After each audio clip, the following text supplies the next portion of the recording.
And here we go. We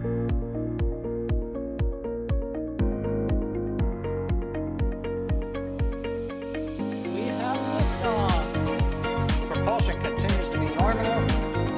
R68 chamber pressure looks good. Following up. Roger, planet. Water towers, fly! Yes!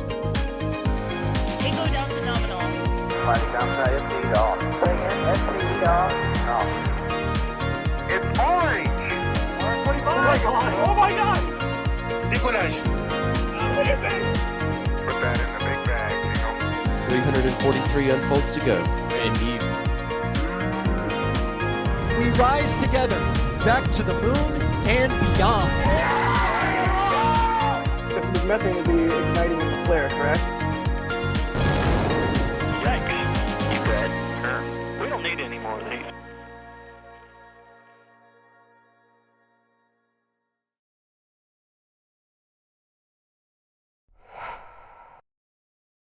Good afternoon. You are taking a live look at the orbital launch mount. A little bit charred, worse for wear, but still there, following the test flight of Starship just a few days ago. At this point, the road closure has finally been lifted, which means the main highway driving past Starbase is officially open, and as a result, that allows our teams in the field to be able to go out, collect their gear, or at least what's left of their gear. We'll have someone with us here too to help us break down what broke. I am Sawyer Rosenstein, and I will be guiding us through this crazy wasteland today. I'm being joined by Adrian Bile out in the field. Adrian, how's it going? Going good, Sawyer. I hope you can hear me. There's a lot of people out here, because a lot of people want to see how it looks now. So I hope you can copy me well. Copy 5x5, and it seems like in chat we're getting a whole bunch of 5x5s as well, so that's good. Also joining us is Alex. How's it going, Alex? I'm doing fantastic. I'm not out there, but definitely enjoying the looks here of that toasty OLM. Oh, toasty indeed, yes. And behind the scenes, pulling the levers, pushing the buttons, and bringing the photons to you is Mr. Kevin Michael Reed. So, we are finally allowed out, and we've seen a couple of pictures from our photographers of what it looks like on the ground there, but I'm going to go straight to the source. Adrian, you're out there. What does Starbase look like after you were allowed back past the roadblock? Oh boy, let me tell you. So we went to the pad at for me at 1 p.m. and then like the road opened at 2 p.m. So we got like 2 peaks already. I'm right now standing next to the orbital launch mount. And yeah, it's let's just say there's a lot of things that are damaged, and it's hard to find things that are not. Like even like the fences and everything are damaged, blown out of their frames. All of the tanks at the old tank farm have some sort of like punctures. The pad itself looks rough, but it's standing. The tower looks rough, but it's standing. There are parts of the recondenser system that are just like kind of out of the frame. There's concrete everywhere, like literally everywhere. So yeah, there's definitely, I would say, a few days of cleanup ahead of SpaceX here before this is really fully cleaned up of everything. Just a few days, huh? Just a few days, yeah. I reacted the same way. Oh, man. Well, let's get you guys a little bit of a better idea of what Adrian's talking about with just how much of a desert wasteland this is. I believe we have some video that Michael Baylor shot while he was out surveying the damage, and it may be difficult to tell if you were looking at the surface of Mars or Starbase. Okay, here's the lens. Here's the camera body for that camera. Over here, there's no longer a camera on this tripod. The trigger looks okay though. And then this camera has found its way all the way over here, where I don't know where the SD card is, unfortunately. This is camera parts. This is camera parts. And this is more camera parts. Oh, here's the SD card container. So we're gonna have to look for the SD card. Hopefully I can find that. Okay, here's the lens. Here's the camera body. Which, of note, the SD card was found by Jack shortly thereafter. So, in 3 separate spots, you had the camera, the SD card slot, and the SD card itself. Alex, what are your thoughts seeing that video? Well, first of all, I love the comments saying that they missed Michael's voice. I think we all Uh, did. Yeah, he should return for commentary. But anyways, yeah, boy, that's a lot of damage. I guess that's my reaction. A lot of camera gear just destroyed by all the concrete thrown out. Yeah, as we're speaking, I have my gear set up and getting ready for Falcon Heavy on Wednesday, including my remote cameras, and I'm a little scared, I'll be honest now, after seeing that. So, yeah. I want to quickly thank a few people here. Blake Alexander, thank you for gifting 20 Red Team memberships. Holy smokes, thank you for that. If you were able to get one of those gifted memberships, please make sure you give Blake a huge thank you. And thank you as well to Greg Smith for becoming a PadRat member as well. So, Adrian, being out there and having seen the camera damage firsthand, did it seem like there was any particular areas that you saw that looked like, oh, they might have saved, or cameras placed in this spot did okay, or was it just total carnage? It was total carnage. There were some cameras that were not hit, to be fair, but that seemed more down to luck that there was no concrete block hitting them. But there was like no particular area that was in any way not affected. It was just throwing a bunch of rocks in a general direction, and something might survive that. So yeah, and we are still talking about the outside area, like where we are picking cameras so far is the outside area of the pad. There was also an area inside of the pad.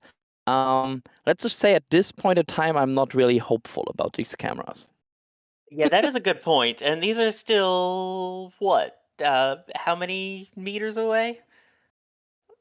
I would 500 say, meters? yeah, I would say about 500 meters. This is like, and there's really it's carnage everywhere. It's everywhere in the field is concrete.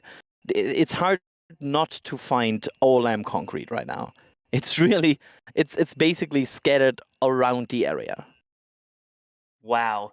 And as we were taking that pan there around the tank farm area, and now right by the bottom of that orbital launch mount, Alex, do you still think that 1 to 2 month back to flight window that Elon mentioned yesterday could be possible? No, I do not think so. I said yesterday that if they fly again, it's gonna be next year, and I'm mostly sure that's gonna be the case. Yeah. To be fair, and just to wait in here, based on what we have seen so far, all of these debris cleanup, that's a matter of days. Just to say, like, just because there's a lot of concrete flying around here, that's a matter of days. I think what will take them time, and I agree with Alex that it might take longer than expected, is more the fact that there's obviously something they need to change about the design here. And the question is, for example, will the metal plate solution that Elon has just talked on Twitter will be enough? Is that and that will take time to install. That will take time to get ready. That will get time to test. So the cleanup here, that's days, no problem. But the overarching changes that need to be done to the system, that might be the time-consuming factor going forward to the second flight test. I disagree even with a timeline for debris cleanup, because probably the majority of the debris around the important areas are probably going to be cleared within days, but there's going to be debris found for months and months and months. We're still finding sometimes pieces of SN11, and it's been 2 years. So Yep. I think that's there's not going to be a lot of debris out there for a long time. but that's not like a timeline consumption. Like they only need days until they can work normally here. Some concrete slabs laying around like 700 meters away from the OLM is not the problem. The problem is more getting the fence ready again, or getting inspecting the tanks. That's, I think, the big problem here. And I can tell you, I think so far I have seen, I would say, about 10 full truckloads of debris being shipped out of Starbase so far today. Alright. 10 to 15 truckloads. Yeah, and while we're looking here, a little higher up in the tower, we have a question from Red Eagle asking, how is the QD arm looking? So originally saying it looked like there was a wire hanging that shouldn't be. Alex, do you see anything out of the ordinary here looking at the QD arm?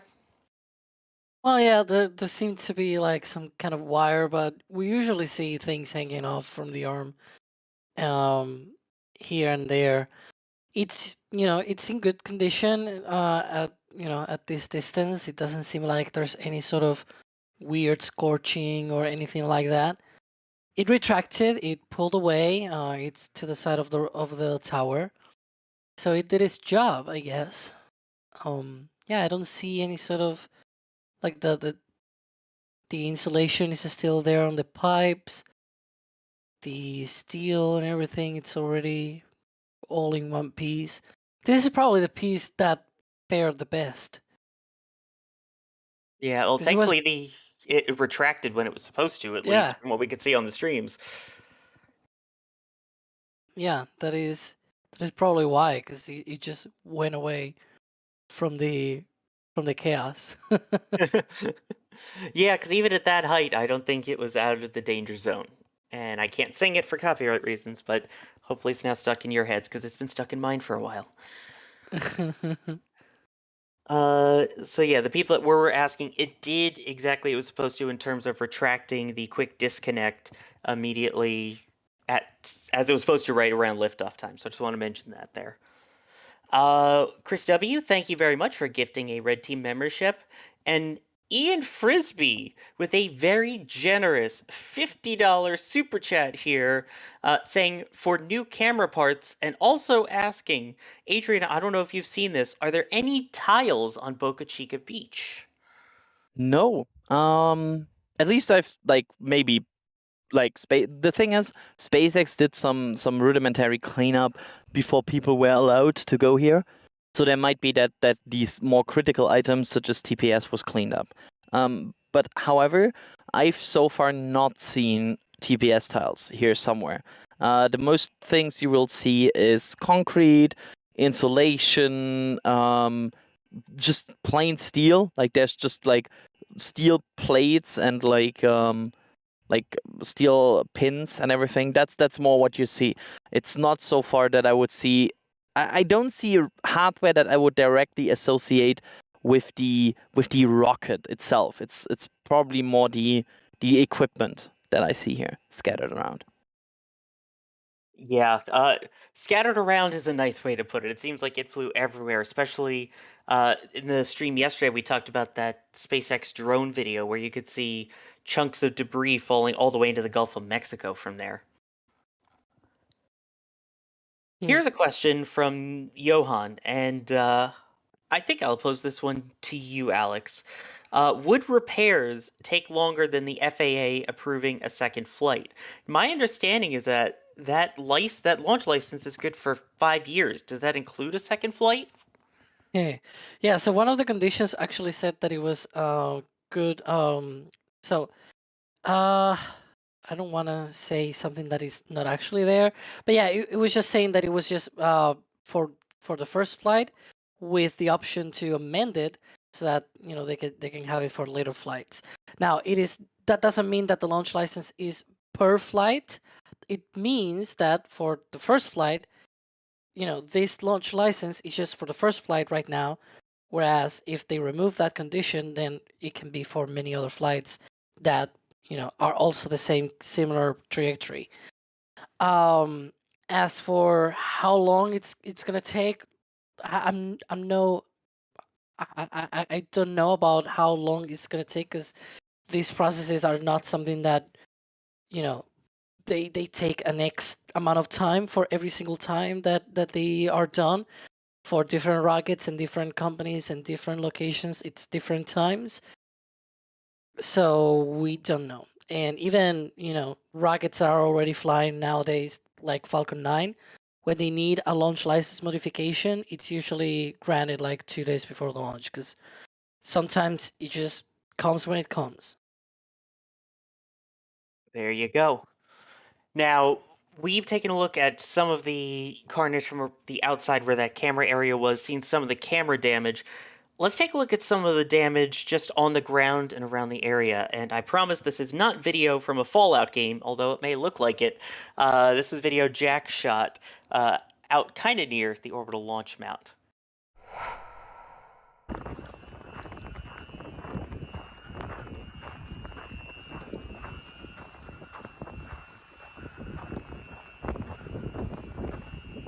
Look at that.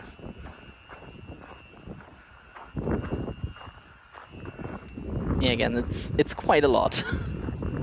Yeah. You just see chunks of debris, all the marks from where all of the debris landed and skid a bit. This is, yeah, again, like I said, it looks like either the surface of Mars or, from a Fallout type video game. Apocalyptic in a way, but it's not. It's like one of those places where they have like rocks and craters like simulating the surface of the moon. Yes, that's a good way to put it. Or landers and everything to look down and. Yeah, that's a really great view, getting to see everything with the OLM, the tanks, and of course the debris on the ground too. Wow, yeah. Great work by Jack, taking a look at that video. It'll be interesting to find out what some of that debris actually ends up being too. I got a few super chats here before we take more of your questions, which remind you can tag us at NASASpaceflight. Blake Alexander, Adrian, when Sawyer mentions a Kenny Loggins song, do you know what he's referencing? Did you get the reference, Adrian? Yes, I actually did get the reference. I've watched that movie. Actually, one of the movies The thing is, if I watch movies, I watch them multiple times. So yes, I got that reference. So we are fine here. Good. Blake Alexander saying, sorry, filling in for Jack. We may have something coming from Jack shortly, though. Mark in the air, thank you for the support. J.R. Moore being very generous with a $50 super chat saying, met some of your crew at Margaritaville. Thanks for your awesome coverage of this amazing event. Thank you. And I gotta say, it's one of the fun parts of doing this is getting to meet the fans and people that watch us and everyone just out in public or after a special event. It's a lot of fun. So a little jealous I didn't get to meet you there as well, but hope everyone had a great time there. Stephen Dickinson, a fine demonstration of Boring Company's new tools. That's a good one. And then Tim, and I'll pose this question to both of you guys, saying, will they fill the hole under the launch mount with concrete and slap a liquid-cooled metal plate on top? And how will they protect tank farms? I'll pose this one to you first, Adrian. Seeing that damage out there, do you think that would be enough? Is just refilling the concrete and that liquid-cooled metal plate Elon was talking about? Well, I don't know. The problem is I want to see first how this this metal plate works. So we will see. But I am not sure yet what exactly they will repair. I think that's one of the very exciting factors over the next few months to see what exactly they do with the new one real estate below the orbital launch mount. Yeah, and Alex, this is also something we were kind of talking about yesterday, but still important to note. How will they protect the tank farm? And a reminder that a lot of those tanks out there, not all of them, but some of them are double layered, right? They have an outer shell. Yeah. And so that outer layer being damaged, it's probably gonna make them rethink what they're gonna be doing with those. Especially the liquid oxygen, because there's a couple of them that are empty, and if they are damaged, one doesn't really care about that, right? But the ones with liquid oxygen, which are 2 of the 4 that are closer to the launch mount, those 2, if they are punctured even on the outside, you still want to, to repair that damaged, or even if they're buckled in or something. So they're probably gonna have to do something there. And we'll see how it goes in the next few months. Yeah, that is something we will definitely be keeping a close eye on, especially the tanks there, which we've seen dents, we've seen cracks, and I know there have been people that have been saying, oh, well, it's only just the outer shell. A reminder, at one point, we did see something leaking from one of those tanks, which could potentially mean that both layers had been punctured. Let's take some more of your questions here. Here's a good question from Mark asking, why didn't we see this kind of damage during the static fire? Adrian, why not?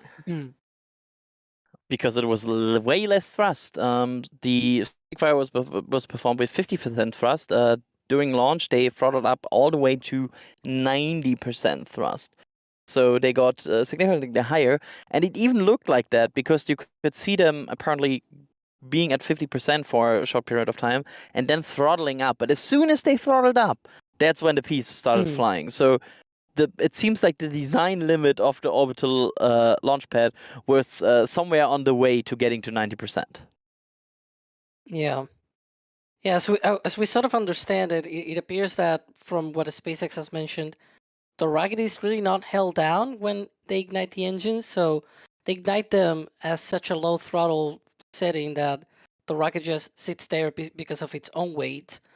But then once the throttle is raised and the Raptors throttle up to their max power, for this one was 90%, right? Once they do that, that's when the rocket starts lifting off, and it's at that last second where they ramp up where you can see all of that concrete flying away, because the prior 7 seconds or so of the engine ignition, you cannot see that. It's all okay.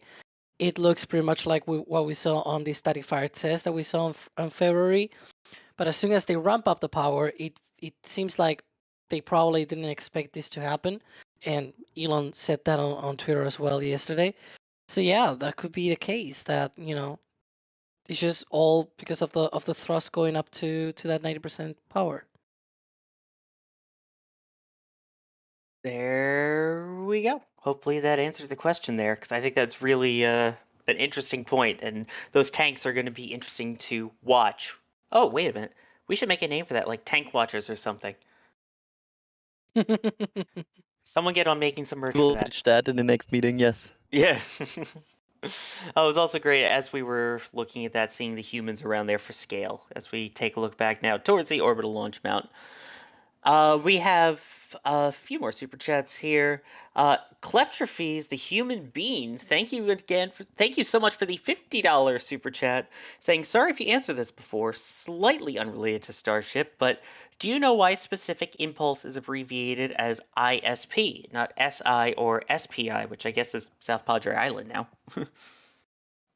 Oh, because it is impulse and then SP as subscript.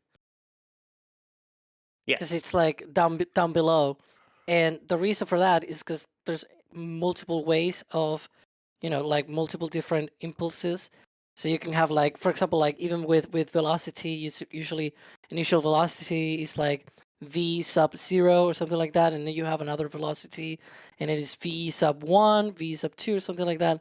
For impulse, the ISP, the SP comes from a specific impulse, right?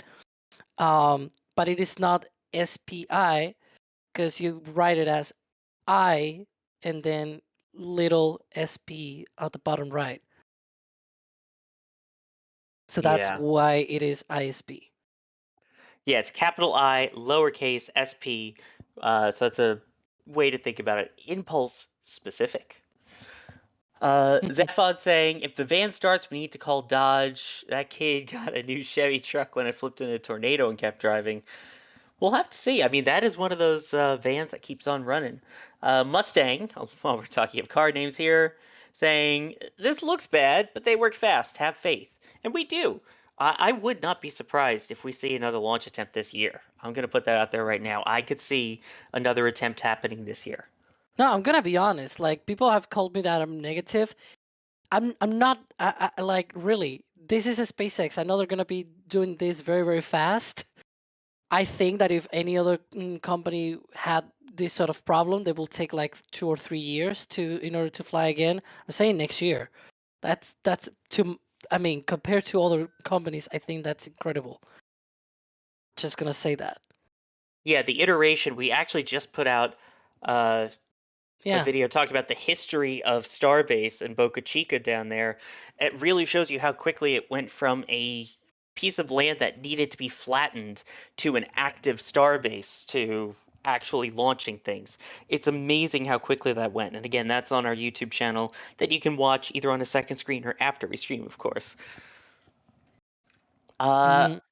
Mike asking, where is the Starship launch, Boca Chica or KSC? This is Boca Chica currently, but there is a pad at KSC, which leads me to my next question from Brianna Matthews here, asking, how do you envision the outcome affecting progress at KSC? Adrian, what do you think, having seen how things worked and didn't work out there?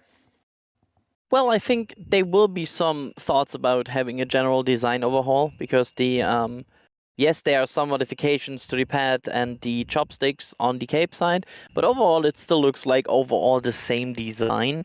So we will see if there will maybe be a hold in operations there, and then they will start to go there again, because yeah, they need to make sure that this design is working properly before they completely copy it at the Cape. I expect at least some design changes there going forward, but I think it will mostly be based on what we have seen so far on the concrete below the orbital launch mount, and maybe there will be some design changes there. However, I think the tower might be reasonably unaffected. And Alex, you've been following a lot, especially at Roberts Road with the flyovers where they built the parts for the Florida Starship Tower. What are your thoughts seeing the parts that are out at the Cape now and that are being worked on compared to the damage that we're seeing on the screen? Well, compared to here, at least they have a proper deluge system. Well, proper. We still haven't seen it in action, but it's definitely more sturdy than the fire system that they have here, and they have something at least, right? We don't know if they have installed any sort of plates, just like Elon was talking about. They want to put here, like water-cooled steel plate. It could probably still be done. That pad doesn't even have an OLM yet. It doesn't have all the pipes going up to the legs and anything like that. So they have it in a state where they can probably toy with it a little bit and make it safer than here.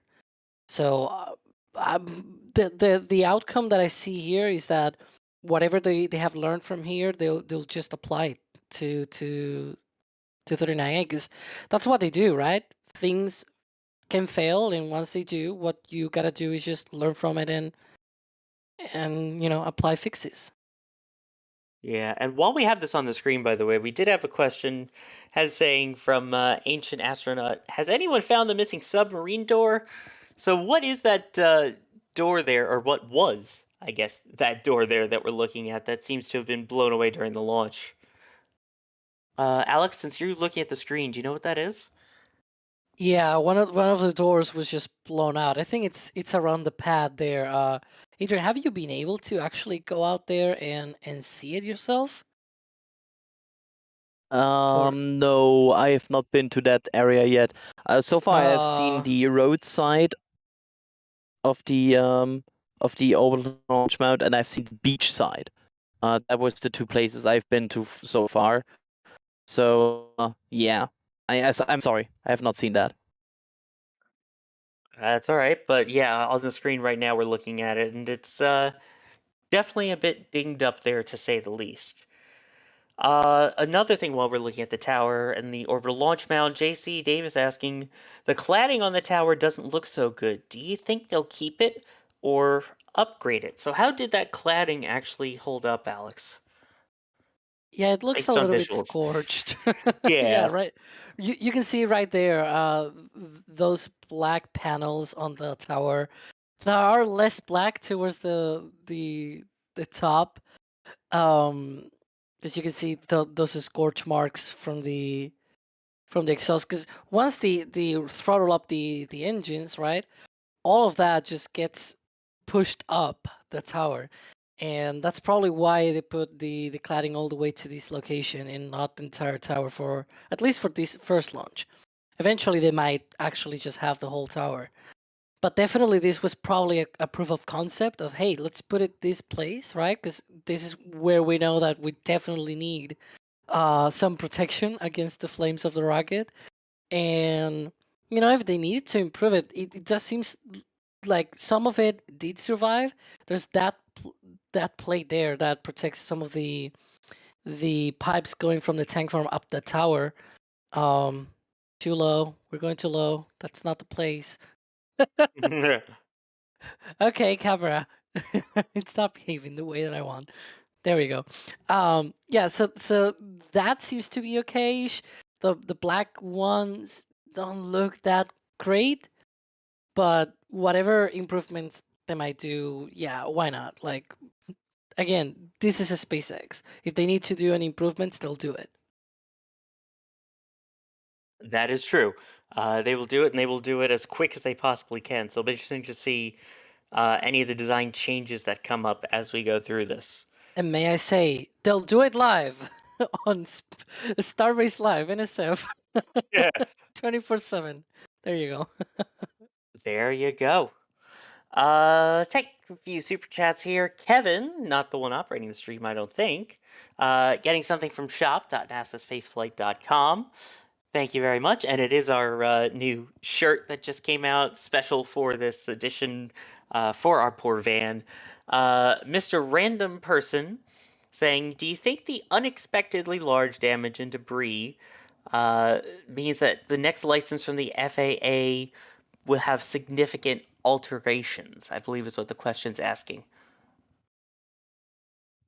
Do you think that the debris and the damage that we're seeing might make any major changes to the FAA license? Because obviously there's going to have to be some changes and modifications. But do you think that after seeing this, there's going to be some major crazy changes, Alex? Well, from what we know already, because I think the FAA has actually talked about this, and what they've said comes down to, hey, before the launch happened, we approved SpaceX to launch on on the grounds and the stuff that they had provided us. It looked okay. They were complying with everything. Now they have actual flight data. We're just gonna let them to look through all of that to make sure that they're still complying with all of our stuff. Basically, that's sort of what is usual for these things. They just let the companies take their time, look at the data, investigate, do all of their due process and engineering. And sometimes it takes a little bit longer, sometimes it takes a little bit shorter. And once that is, once SpaceX has gone through all of that, they go to the FAA and they say, hey, look, this is what we found. What do you think about this? Should we make any changes? And if so, we have these proposals, and that's sort of how it goes. I don't think there's going to be a huge change. There might be little changes here and there, though. But that's totally fine. That's part of the process. That it's not something that, oh, it's different because it's a SpaceX and it's Boca Chica or something. No, it's just part of the process.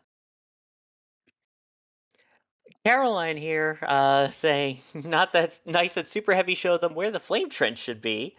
I am still Team Flame Trench. Zaphod saying the top of the OLM looks like the Cybertruck. The bottom of the OLM, as we're looking at now, looks like the NSF van. Ouch. Little harsh, but still clever. Eric Beavers with a $100 super chat saying, please forward this money onto SpaceX. They need it more than you guys do. Just kidding, but seriously, dang, that looks not cheap. Yeah, definitely not. Thank you so very much for that support. Speaking of dang, that looks not cheap, I believe we have some more pictures from our team that was down there with a look at some of the damage, especially to some of the equipment too. Let's see, there is a great shot of the backside of the orbital launch mount there. Look at that. It looks like almost part of the back of one of the legs there is totally missing. Alex, what are your thoughts? Wait, which one? On the left. Take on the left. That is a picture, On the left. I believe that is one of Jack's pictures, if I'm correct. Yeah, I think this is probably from Jack. It is Jack's, yes. Yeah, this is one of the pictures that Jack took. Yeah, all of that. Boy, it's really scorchy. You can see there on the left one, the bottom part is very toasty, to say the least. Yeah, and there's one hatch to the leg right in the center of the picture. There's two hatches there. One of them seems to have blown off, which doesn't surprise me because it was a lot of force. Yeah, it's toasty. Lots of things. Yes, lots of things indeed, and apparently people still setting up their cameras out there as well. We'll say hello to the fine gentleman's back, and it appears he still has a working camera there. In the meantime, we will go with Tracy. There's a familiar name. The best Tracy, thank you for gifting 1 Red Team membership. Eric Beavers also on top of the super chat, gifting 20 Red Team memberships. Thank you very, very much for that. If you did get one of those Red Team memberships, please say thank you. Jerwa, there's another familiar name coming in with a $50 super chat saying Operation Plum Bob also tried to use metal plates to contain a lot of force. What's plan C, winky face? Oh, I wonder. Thank you very much though for the support. Thomas C saying the stainless steel cladding around the mount looked like it did its job the best. Looks good. Seems like a good late addition. Yeah, I think it did okay, I guess. Let's take a look at some more pictures that we have from the field, and we can analyze these even further. There is a view of just the force that some of these items were thrown during the liftoff. This is another photo from Jack. You can literally see craters. I mean, I guess it's appropriate that Starship is going to be the vehicle that lands on the moon to just make the area around it look like the moon. Yeah, it's their training field for Starship. Yeah, Alex, with you being out there, how many craters actually are there? Were you surprised that there were that many? Adrian. Adrian, excuse me, sorry. Yeah, a lot of again, the concrete was pretty fast. I think some people on our downstairs Discord tracked some of the pieces flying at around 300 kilometers an hour. So if they hit the ground, they rip out a good chunk of dirt there. So yeah, that was kind of there are some well digged in the ground pieces, definitely. So yeah, again, as I think Alex mentioned earlier, it will take some time to get everything out of here over the longer period of time. That's a polite way to put it, I think. Yeah, and here's everyone with your F's in chat for our poor lens. This was one of Jack's camera lenses, which not only has the fun dust and dirt on it from the liftoff, but yeah, I think he's going to need a new camera lens. It's kind of cracked right down the middle. And I'm only a semi-professional photographer, but I don't think that's how lenses are supposed to look, right, Alex? Yeah, that's not good. No, check your cameras if you have a cracked lens, because that's not good. I stand corrected. I am told by Jack in the back channel here, not just one, but 2 new lenses. Oh my goodness. Ouch. Yeah. That hurts. Yeah. And here's the thing with like there's the big one. There's our van. Really quickly on the lenses, I do want to point out it had a whole bunch of dust and dirt on it. There have been lenses that have survived with similar dust and dirt from the chemicals that come out of the solid rocket motors on like an Atlas. But yeah, that's mostly concrete dirt and then obviously broken glass. Whereas the van, as you can see, is still standing. It is still there. And a little crunched, but maybe partial convertible or hot tub? It didn't dodge, I guess. Oh, that was clever. Adrian, you were out there. Did you actually get to see what the van looked like? Yeah, I got to see what the van looked like. It has seen better days, I will tell you that. You can pretty much see where the first big impact hit it in the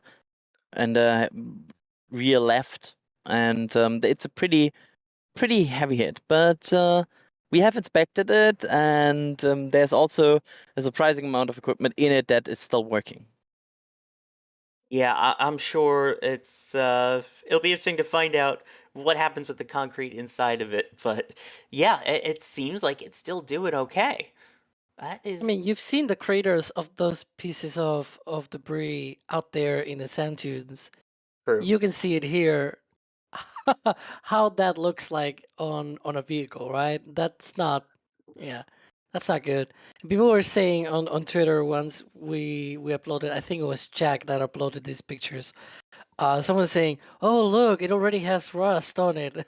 It's like, no, it had that already from before. Yeah. Vancam has served us very well, or I believe, what are we calling now? Danger Van has been what chat has nicknamed it. Yeah. But yeah, Danger Van seems to be in a lot better shape than all of us had thought. And a reminder, business email still open for any insurance companies. I joke on that one, but yeah, it's a beast. And a reminder, and we have limited merch regarding the van at shop.nasaspaceflight.com. Highly recommend checking that out, because as it says, and as a pun person I approve, that is a concrete way to go. I still love that line anyway. Continuing along, 250 by the park saying all the engines appear to fail on one half side of the vehicle. Do you think there's any architectural issue there or just coincidence? Alex, what are your thoughts? I think there was actually two on one side and one on the other, so I'm not fully sure it's just debris. It could also just be the case that, engines went out, because that's right now what we should expect from a very early developmental engine, right? But definitely I wouldn't, I wouldn't say no, because you've seen all the debris, right? So definitely there's bound to have some of it going up there into the engines. We don't have firm confirmation, obviously, either way of, either it hit or not, but definitely one can look at it and be like, yeah, maybe some went into the engines. We just don't have the confirmation itself, but maybe SpaceX will talk about that. Maybe, yeah, we'll see what they talk about. Exactly. I mean, in the video from Michael's tracking camera, you get a really good view of just how many engines ended up going out. So it seemed, yeah, a little bit towards more than one side than the other, but it was definitely both sides, and it looked like one in the middle as well that were going out during the flight. All right, Weatherboy, thank you for becoming a Red Team member. Appreciate that very much. Had a couple of questions about the big cranes that are out there.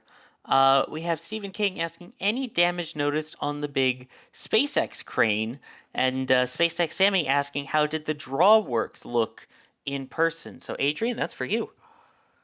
I would say the SpaceX crane, I couldn't at least see major damage to it, but however, it's also hard to see directly from the road. I would say, though, there is damage to the suborbital tank farm area. There's you can see dust and pieces of concrete flying through there as well. So I'm not sure if there's damage there. That I think also might be some inspections warranted to the crane. There were some cherry pickers parked next to the street, right at the suborbital tank farm, and they have some pretty significant holes in them. However, and for the chopsticks drawwork, it's it's hard to see.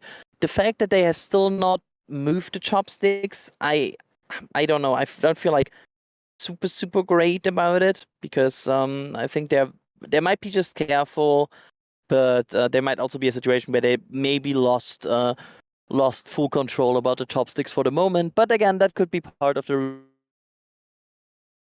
Oops. Yep, we lost Adrian there, but that is still a good point there. As And of now, since we have, we'll try and jump over the robot. There we go. We have seen, though, as we looked a little bit at drawworks from the robot cameras yesterday, they had some nice speed holes in it, as a polite way to put it. There it is. There's a photo from Jack out in the field of it. It definitely looks, I guess we'll say, dinged up a little bit. Yeah, it's seen better days. Yeah, it looks like you got part of a panel peeling off on the side there. You've got all the dark marks, which look like impact holes at speed. So, yeah, that's It's it interesting took some to see damage. though. The concrete itself is good, like the concrete wall, both on the tower and the sort of where the drawworks is located. It looks okay. At least I don't see any sort of big damage on it, which I guess it's a good sign that, you know, whenever there's no flying giant pieces of concrete, you know, then that's gonna bode well for in terms of, you know, pad turnaround and things like that. Obviously, they need to worry about a lot of other things in that field, right? But one of them might be, hey, is the tower base gonna survive even this kind of force? And it seems like it survived. The concrete part, at least. Yeah, that part of the concrete, at least for sure. Here's a really interesting question that I put in here because I also have my own opinions too, but I'll put it out to Adrian and Alex first here. Schubert asks, could they dig a deep hole under the launch mount and let Starship fire its engines into the water hole? So putting water at the bottom of that giant hole as opposed to just a Fire X or eventually Deluge system. Alex, you laughed first, so I want to hear your answer. Good boy. Yeah, that sounds dangerous, I think, because you don't want your exhaust to be digging even more into the water. And yeah, I don't think you'll want that kind of stuff. Adrian, your thoughts?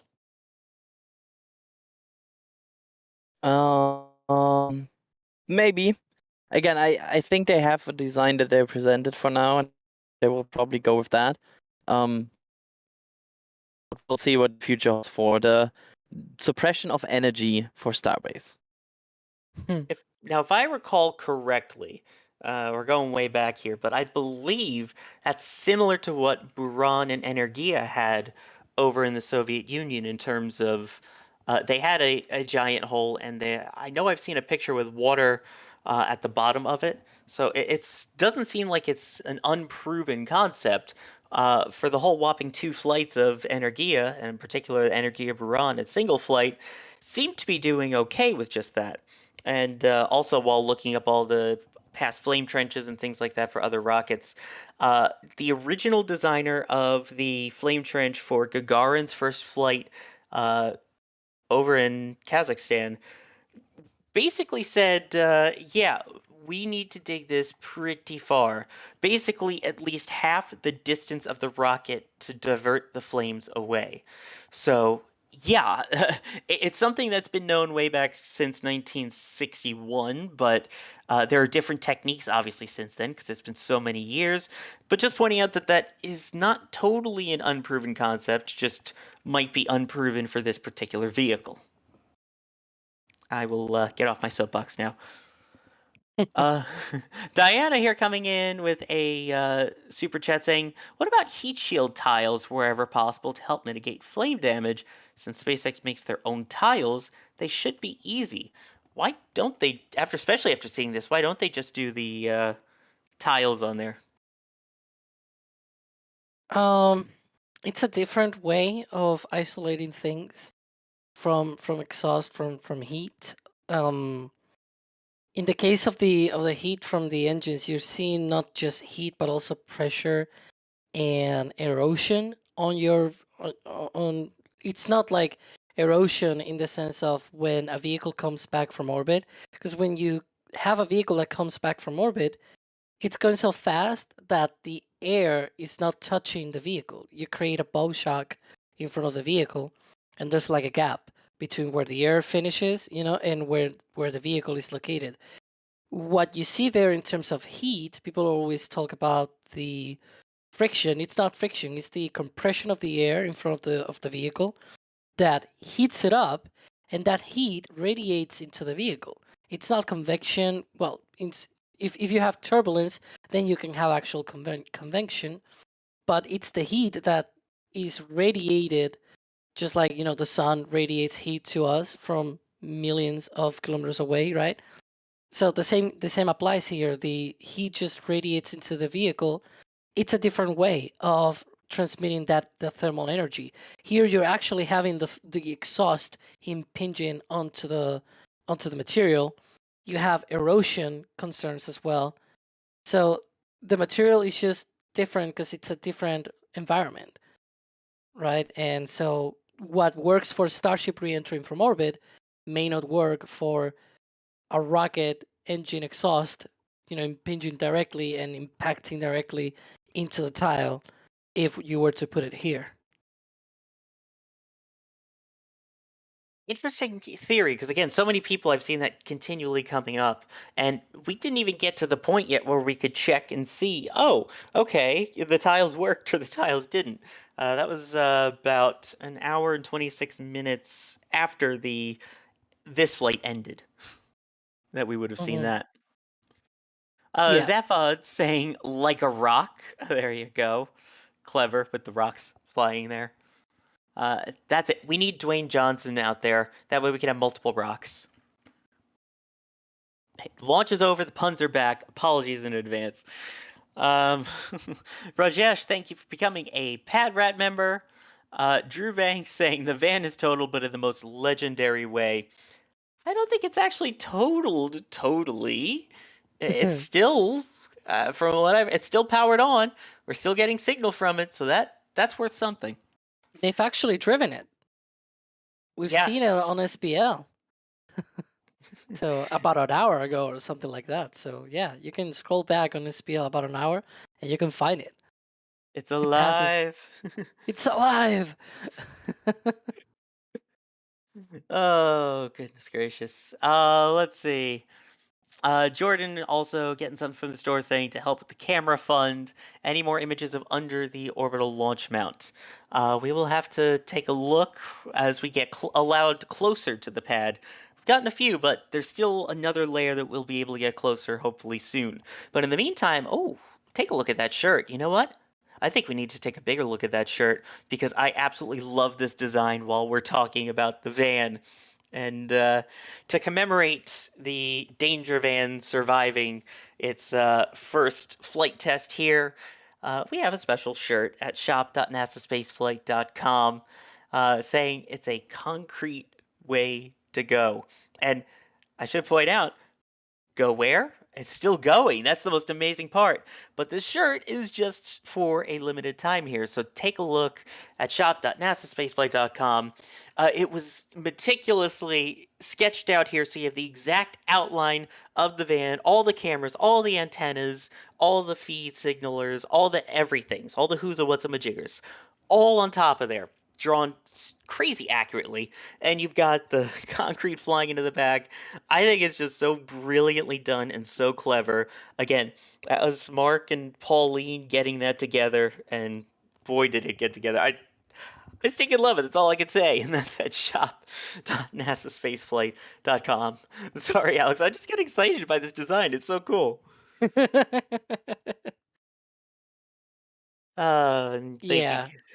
One could say, that saying where it's like if life throws lemons at you, you make lemonade.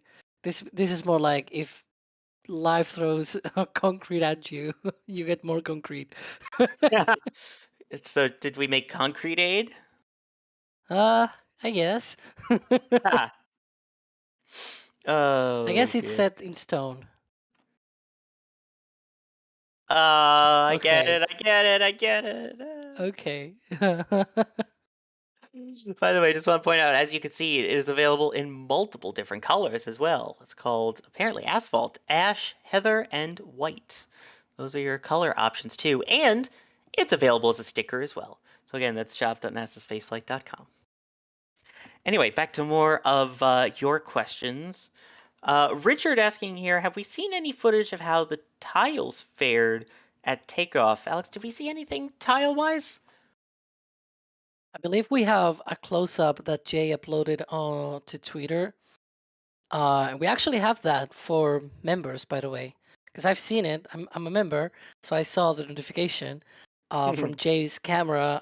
It's a 4K camera, by the way, which is really good. And you can see it zooming in, and as the rocket lifts off, I don't see any sort of, because all of the debris are merely just concrete flying off. I don't think we can really see any sort of tiles flying off.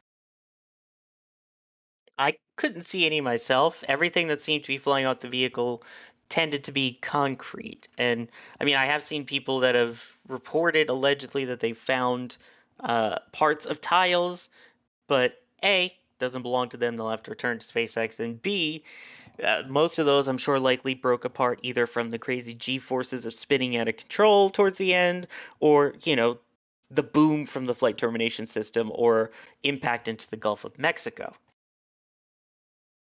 Let's see. Wolfbite here with a question. I don't know how well Adrian's signal is, but if we have you, Adrian, are you there?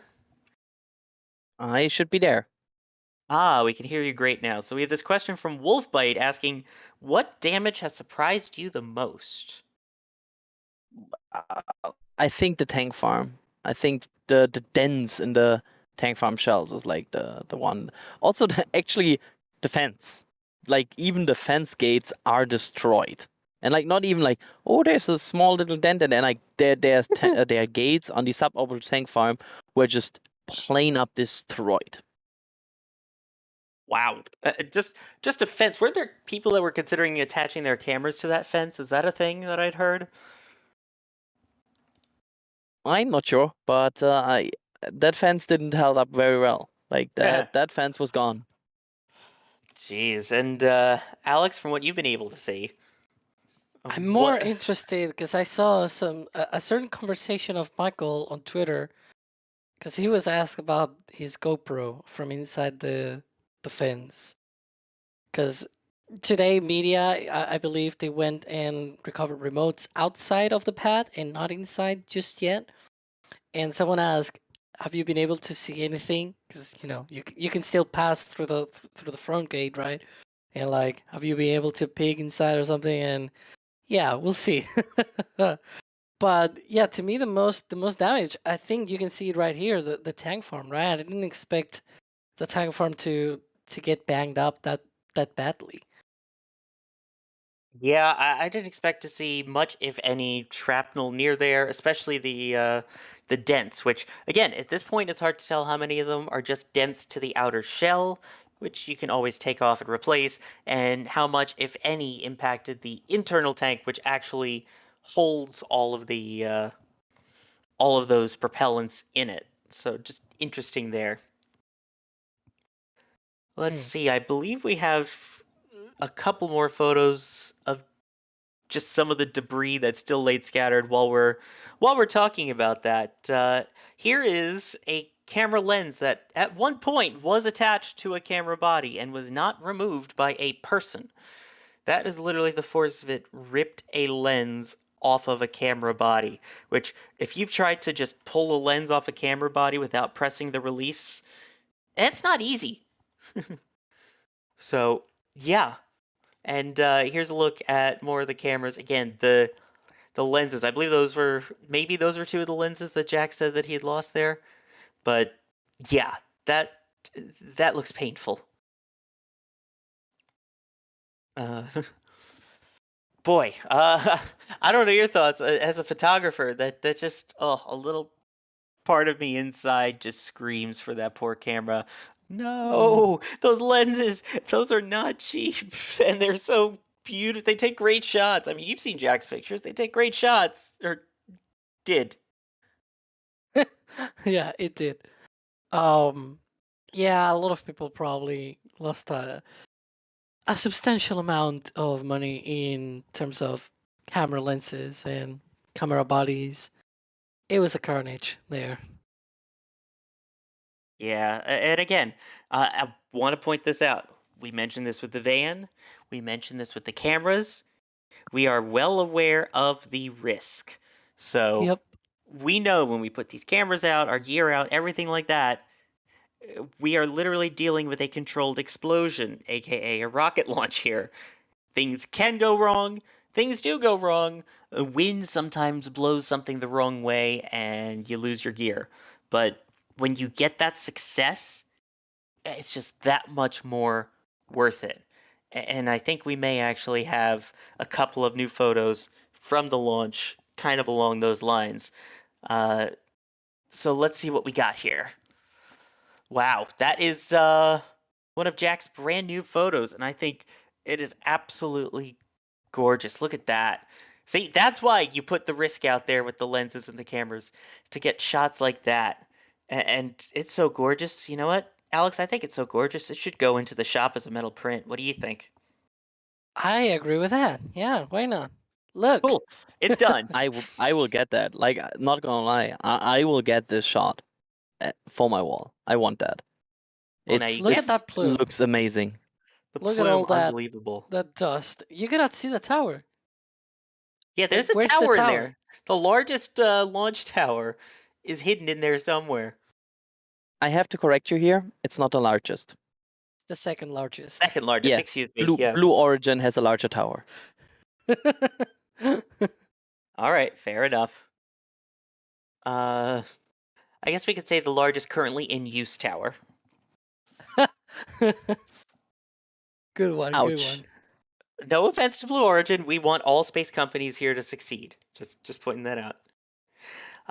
Let's see. We have a tremendous amount of support coming in here from Great Western Building Systems with a $250 super chat saying, "Thanks for the great coverage, NSF." Thank you for that crazy generous support. It means a lot. Again, like we said, we kind of risk all of our stuff out there so that we can bring you the best coverage that we can.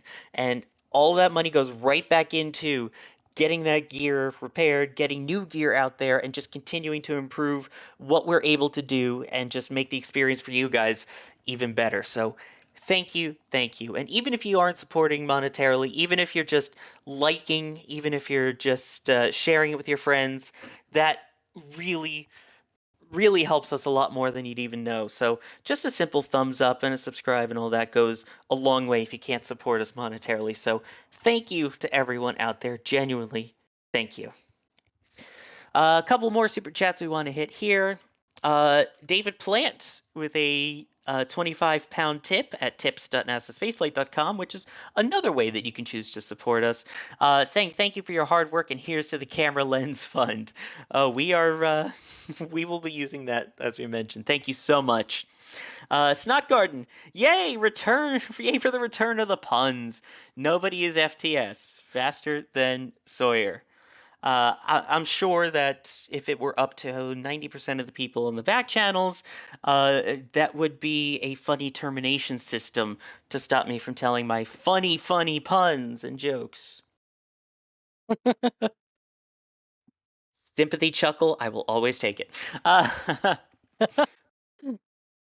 Scott Green, thank you very much for the support. Saying, could the wet mark on the concrete base or cladding in the tower be hydraulic fluid and the reason why the chopsticks haven't moved? I mean, I guess that's a possibility, but that is an important thing to note. The chopsticks have not moved. Adrian, any thoughts from what you saw out there? Nope. It looks like they have not moved yet, and I don't see like any activity on that tower. It might still be in a shutdown mode where they're like, don't move it until we have fully inspected it. But so far, that thing is just, yeah, not moving, not active, not at all. So yeah, again, we won't know a lot about that until they actually are allowed up really close to the pad, because we're not at that point yet. Paul saying, did the flying concrete debris damage the engine cluster, causing them to fail? That is still under investigation. It is a very plausible theory, but at this point, we are waiting for official confirmation. And again, that probably won't happen until they're allowed back to examine the pad. Drayan, Ship 24 and Booster 7 had to die so the OLM and the tower could become stars of the show. Yeah, I don't think any of us thought that immediately following this launch for 2 straight days, we'd be talking more about stage 0 than the flight itself. I don't know if you felt the same way, Alex. Yeah. it's quite weird. The whole thing was just weird. I That's a don't good know. way to put it. And it's still taking time to digest, even after all these days, and not just because we've been live for about 14 straight days here, Yeah. on and off. I was actually talking about this earlier, and when I saw the pictures, well, when I saw first Starship in flight, and then the pictures and everything, it's actually like I've seen this in renders for so long, and I'm now looking at it actually flying, and my brain is just like being fried by this thinking of, yes, it's flying, it's up there, right? At that moment, I was like, yeah, it's happening. Yeah. For those who don't know, in addition to doing the on-air commentary and being at launches and writing articles, I also do some video editing in addition to presenting. And on those videos, I've edited so many where it's the SpaceX render or someone else who's been kind enough to do a render that we use of, oh, this is probably what the liftoff sequence will look like. This is what it'll look like once it's in flight, all these renders. And I was editing a few videos both immediately after the launch and yesterday going, wait a minute. These renders are really good. It took me a couple times where I had to stop myself and say, no, these are not renders. This is the actual video footage. This is actually what we have seen with our own eyes. It's hard to believe, but so Yeah. cool that it happens. It's usually, it's like what happened because you and me were on the turn 1 live stream, and people were like, why are they even talking about, the exhaust is blue? Because look, we've seen so many rockets lift off from many different countries, and like on live streams. I haven't seen it on in person, but you have seen launches in person. We've seen many kinds of launches, right? I haven't really seen anything like that ever. When you see something that is just like, it breaks your mind, it breaks what you have already seen, the things already established in your brain. It's like, wow. The same thing happened to me with a Starship when I saw it lifting off and in flight. It was like, ooh, wow. Like my brain just couldn't cope with it. It was like, yeah, this is actually Yeah. real. And I cannot wait to actually see it again. Yep. Same. I do want to interrupt you because we do have some artifacts from the field. From my understanding, I believe this is live, so we will take that from our very own Michael Baylor out there. There we go. There is some of the artifacts from the launch. Oh my goodness. Look at the body of that camera there. I'm sure not all of that is supposed to be visible. You can also see the lens that was attached to it and the tripod there. Oh, there's part of a camera. Yeah, that's the force we're talking about here. That cameras on tripods were literally ripped off of them, and you have That's a lot of damage. parts and pieces that are ripped off. That's the back of the camera where you'd normally see the viewfinder screen, where you would see all of the buttons that you would press, and now it's just a circuit board. That is unbelievable. If that doesn't give you an idea of the force that we dealt with, I don't know what does. Besides the chunk of concrete in the back of van. Look at that. All right. Thank you, Michael, for showing that. Appreciate it a lot. I want to point out that I'm one of the very few persons here that are in field for NSF for this launch and have not lost any gear because I have not said anything. So I No, you take lost that your as a mind, win. I think, right? It's a joke. I definitely lost sleep, but yeah. Oh, that's also another thing, I guess. Yes. Okay. But yeah, that is unbelievable to see. I can't believe it. So yes, thank you, Michael, for sharing that with us. We really, truly appreciate it. Okay. couple more super chats that we want to hit here, and then we'll take more of your questions. Remember, tag us at NASASpaceflight, and we will try and answer as many questions as we can. We've got one here from Pink Mouse saying, any news on Hoppy? Adrian, any idea from what you were able to see on how Hoppy did? Well, the good news, it's still standing. The bad news is there is some significant damage to Hoppy. Like some of the steel panels are loose, some of the outer layers are hit. There is some damage to Hoppy for sure, but it is still standing. It's still there. But it got a pretty significant hit here. Yeah, it did. Let's see. We have one from Emmanuel saying, "Good evening from Liechtenstein. Gonna visit Starbase at the end of July. I'm happy they didn't. I'm happy they didn't blow it up. Flight is already booked. There you go. Well, hopefully you'll get to enjoy it. And a reminder, we have our guide to visiting Starbase up on the YouTube channel as well. So make sure you check that out before you go.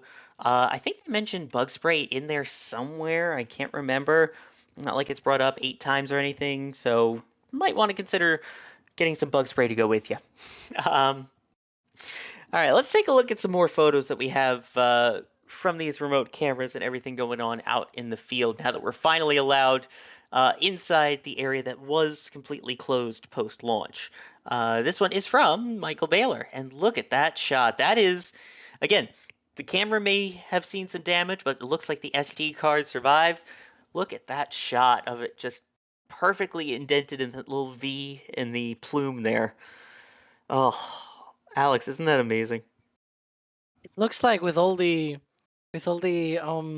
condensation coming off from the vehicle, it seems like it's like wings that it has as it flies off and just jumping off from the pad. It does look like that. I know we were just talking about Hoppy, but this is a lot of Hoppies combined, I guess.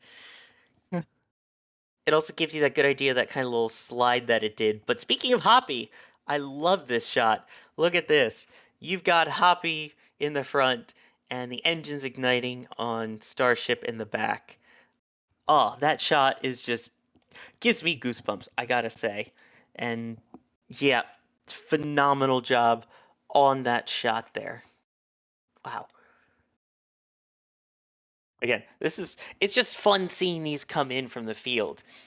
So as we're getting to see a lot of them, as you get to see them, or had only just seen them a short while ago and finally get to take a good closer look at it. But yeah, it gives you a really good idea there with even the ship quick disconnect arm up there too. Right, Alex, can you kind of see the ship quick disconnect besides the live view on the right? But in that shot there, it looks like it's still in place. Was that before liftoff, you think, then? Yeah, because that ignition sequence took a little while, and the QD doesn't retract until like actual T0. So yeah, it's still connected there. Yeah. And someone said, looks like a phoenix rising from the ashes. That's a really cool way to put it. Oh, yeah. Again, huge shout out to all of the teams out in the field.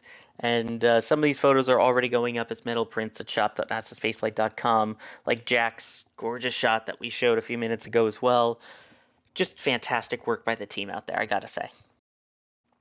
All right, let's take some more of your questions here. This is an interesting question from MKB saying, was the suppression system used? So, for those unaware, what the heck was the suppression system that was supposedly used, and did it actually fire? X. Hey, do you want to go, Adrian?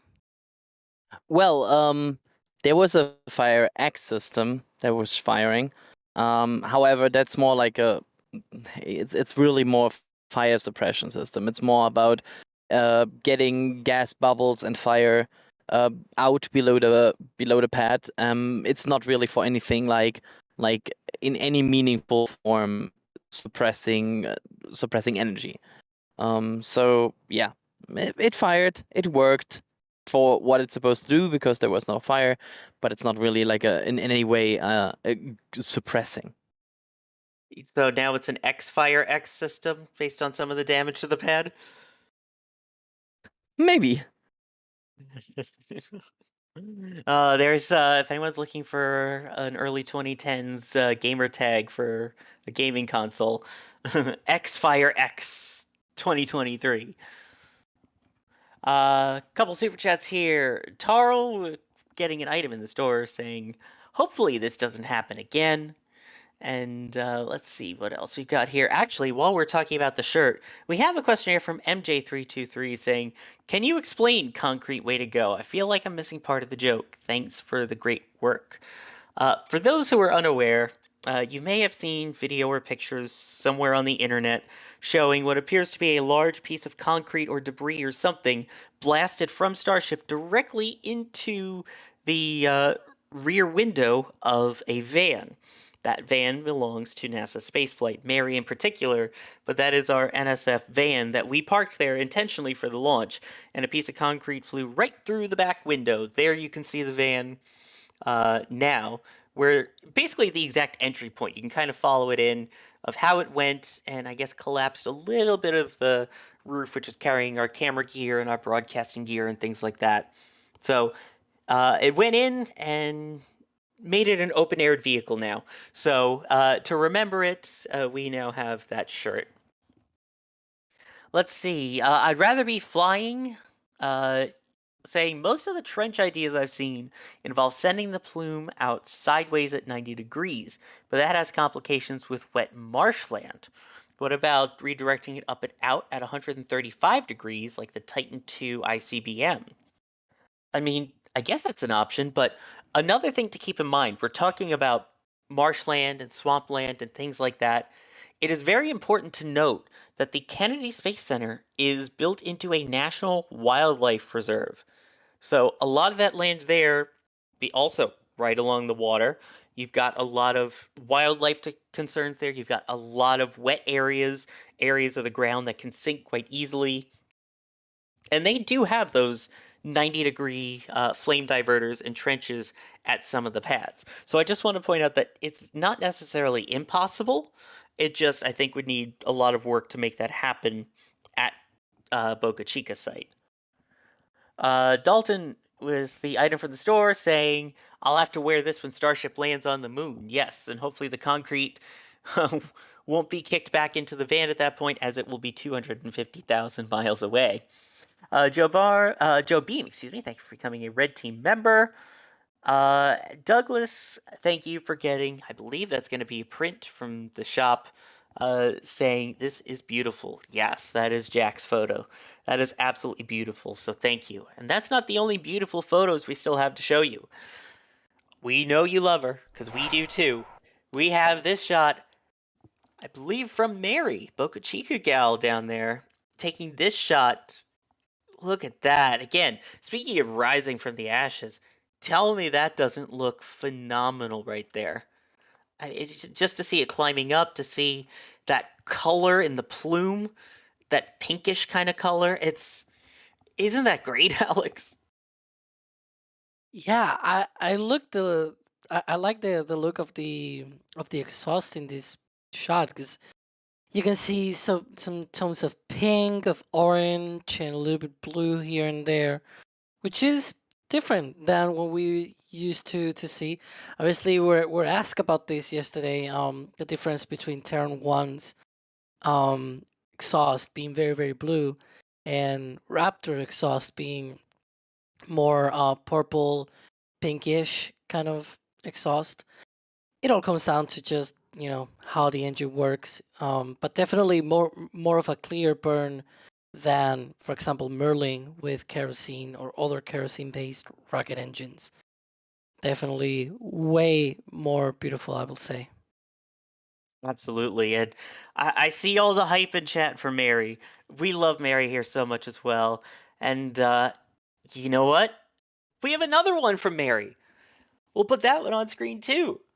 And I love this angle still, where you get to see just that plume rising. And yes, we'll take that down for a second so you can see Hoppy there as well, right along that wall, which, as we learned, the wall wasn't super protective for all of our gear, but man, just the color of the ignition there too, with the plume rising around it, marry with another major fantastic win with the photography there. So huge shout out to Mary. We all love her here, and great camera work on that. While we had that up a sec, Alex, we also in the other picture saw you were mentioning the pink. Why was it that weird color, for those who didn't hear our explanation yesterday? Yeah, so we saw the Aeon 1 engine on turn 1 be very blue. Here on Raptor, it's more like purple, pinkish kind of color. I've also mentioned that it's not only just because of because the Raptor engine obviously works differently than the Aeon 1 engine, and there's more Methalox engines coming down the line, right? There's BE4, but there's also I'm sorry, Adrian, I don't know the first stage engine for Suga 2 because I'm not as good in Chinese space knowledge as you got. That you write all of those articles. But that engine It's is the also different. TQ12. Just Okay, a quick add. It's a TQ12. TQ12. There you go. See, so that engine is also Methalox. It also flew on a Methalox rocket, and that actually is more similar to I've seen pictures of that, and it's more similar to Raptor in terms of the color. Obviously, different throttle, thrust and everything. But yeah, the colors might just come down to how the engine operates. The conditions of the day might even alter the way that the engine looks, because it doesn't look the same during night than it does during the day, right? We've seen that even for Falcon 9, where sometimes during the night it just looks white, and it's really bright as well. So we'll see. I'm really looking forward to many more flights of a Starship and seeing different kinds of plumes and like twilight effects and things like that. That will be really cool. Ooh, don't tease me with Twilight launches with 33 engines. Which, by the way, Adrian, you were the ones that were covering a lot of these Chinese launches as well, as was just mentioned. What color was that engine when it lifted off? Was that also blue? Was it pinkish? Yeah, it had a pinkish orange glare to it as well. The problem is we don't have as many angles about that as we have about all of these other rockets. So that's the bit of a limiting factor here. But overall, it also looked bluish orange-ish, I would call it. However, yeah, it seems like there's differences depending on which engine is it exactly and which ratio it runs. Yeah, all engines are built a little bit differently. Take some more of your questions here. Here's an interesting one from Omar saying, how high should the Starship system be from the ground to completely avoid these damages at liftoff? Is there a way that you can get that rocket high enough off the ground that you can still have that design without needing flame diverter or anything like that? I'll pitch that to both of you guys. We'll start with Adrian. What are your thoughts? In theory, yes, you could have it so high that the energy disposes over time, and yeah. But the problem is then you need to build a tower and a pad that are that high in the air and an ability to lift a rocket that high. So it's a interesting theoretical question that in practice means that might be a bit hard to do. Yeah, fair enough there. Because I know we'd seen other people asking if they could just get rid of the orbital launch mount and have the tower hold it completely, which, a reminder, right now, most rockets don't do that. Falcon 9, Falcon Heavy are rolled out on the transporter erector, and that raises them up. You have Artemis SLS was rolled out on a mobile launch platform. So there's typically a platform of some sort, or at least something on the ground holding it in place rather than just being held onto a tower. So just wanted to point that out, because I know we've seen those questions there. Dan asking, was that lateral move at launch pre-planned or due to engine out asymmetry? Again, we don't have an official word, but Alex, what's your thought? That move really looked weird, but it's definitely true that, just because you have a couple of engines or maybe 3 engines out, it shouldn't be moving sideways that way. So it could definitely be a pre-planned move. Now, it did seem to be very, how to say it, very exaggerated. It's like very, like a really big move sideways. And I don't know, you guys, if you have looked like what's the direction that it moves when it does the lateral move, but it seemed to me like it was moving more towards the side of where we are right now here on this point of view, which will still be close to the tank farm and things like that. So I'm not sure I will really like the rocket to go in that direction. I wouldn't mind if it were to go like in the direction of the beach, if it moves sideways, but I don't think it actually did that. Yeah, I could see it doing something to slightly get away from it, but that did seem very extreme in the way that it was going away from the tower, and the fact that it continued that way for a little bit. Yeah, it reminded me of some other launches that we've seen, but I don't believe it pitched. It did that slide intentionally before pitching over. Let's see. If we have any other questions coming in here. Gonzalo has a question that I'm going to pose really quickly to Adrian. There may be some signal issues really quick, but while I have you, how loud was it, Adrian? Loudish. It was not where I had to cover my ears, but it was definitely louder than I like. But we were quite far away. We were a significant amount away, and I heard from people that were standing closer, so about the same range they were standing, like for SLS, for example, that was even louder than SLS. So take that amazing. for, of course, with a grain of salt, but yeah. Unbelievable, yeah. Let's see. Here's a question from Elmos, talking about with all of that, the engines flaming out and everything like that. What would the Delta V have been if all had gone well? Because it seemed like the higher it went up, the slower it kind of got as it was spinning. Well, the delta V that it needed was about what 9 kilometers per second of delta V. Yeah. So I guess that's what it will have had if all had gone well. I'm not really sure. Like, what's the sort of because I think that's probably a very generic question. And I'm really sorry if I'm not being able to answer it, fully, because the Delta V, if all had gone well, it will have been able to reach all the way to Hawaii. It will have been a lot of performance out of that rocket.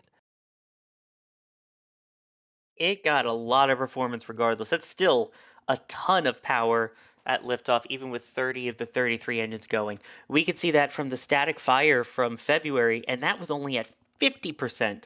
This was at 90%, which, as we take a look at some of these gorgeous views here again that we've had of the liftoff, I mean, first off, I totally forgot what I was going to say just because of how gorgeous the video is, seeing it climb into the sky like that. Mhm. Well, I try and think of my question again here. I totally drew a blank. I do apologize, folks, on that. I totally had a Oh, question in mind. that hurts. Yeah. I look at this footage, seeing all of those engines going on, and it's like, ouch. Yeah, it's crazy. You can pinpoint individual moments when you see an engine go out and flame out. And yeah. Yeah, and as some people mentioned, and I saw I saw some people actually seeing how big that exhaust plume was, and it was longer than the rocket itself. The rocket is 120 meters tall. This was like 200 meters in length. The exhaust plume, it is crazy. Yeah, it's a great wide angle shot that shows just how far that exhaust plume goes. I love this one. I mean, just it's decently far away, zoomed out. Boom. Even still there, You can it's even past see the tower and it's still in its own plume. you can even see when the sound reaches and everything starts, vibrating like crazy. Yeah, I love that view there in particular. Just saying, it's a great shot, and it really gives that perspective of how big the plume is and the vehicle and everything like that. All right. I've got a couple super chats here that I would like to thank. And then we've got some goodies after that, I believe. Charlie, thank you very much for support. Could money or red tape threaten the program now? Potentially, but we will hope not. Agent Hambo saying epic rock show. Clever. I do like the puns. Very good. There are some of those rocks flying up right there. Tony, thank you very much for getting those items from the store. Pritbull, thank you for getting a whole bunch of items in the store, saying hopefully this will help get more amazing photos for the next launch. We genuinely appreciate it. Thank you, and enjoy all of the perks and the gear and the stuff that you're getting from shop.nasaspaceflight.com. I see some gorgeous prints in there. Great choices, and the patch and all of that. So, yeah. Haley saying, I bought this as a birthday gift from my boyfriend Max, who loves your channel. It's on in our house 24/7. First off, apologies, Haley, that it's on 24/7. But thank you very much, Max, for watching as well. And thank you for putting up with him watching it. That is also just as appreciated, is supportive partners who don't mind our crazy habits. Let's see. We have, I believe, some new pictures that are just starting to come in from the field. I'll have to check and see if those are ready, and if so, we will bring those to you. So we will keep an eye out for those. SV saying, many thanks for video, images, info, etc. It's our pleasure. That's what we're here for. We are here to answer the simple questions for people who are just getting interested, and even the most techie, crazy questions for those who are a little more on the advanced side. And David Lane's here saying, I brought bacon. Did someone else bring something?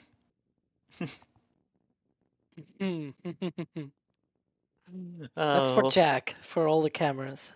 yep. We'll have to see how much bacon Jack will have to cut back on for those cameras. I'm kidding. Dane, long live Danger Van. I do love that that's kind of becoming the name of it now.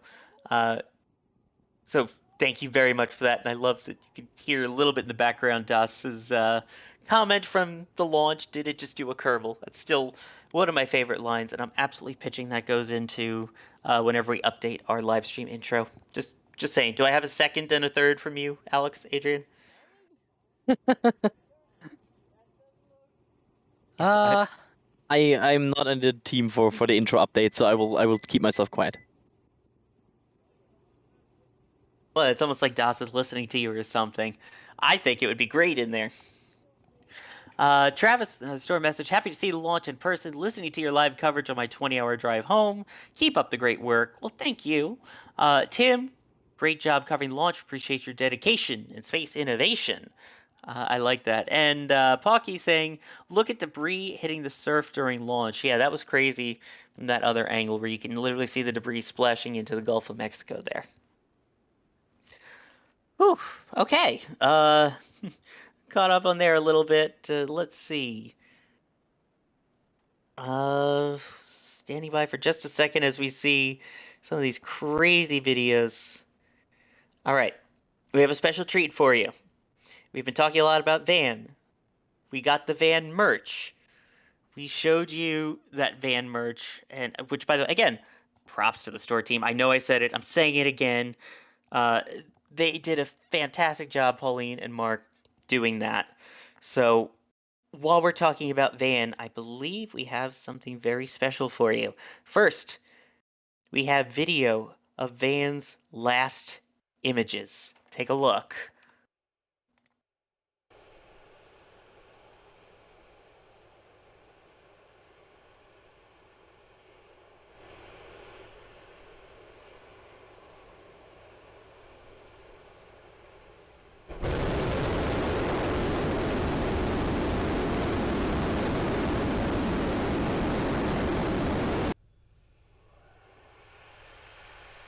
Watch it one more time, full screen, so you get all Yeah. the beauty and craziness from it.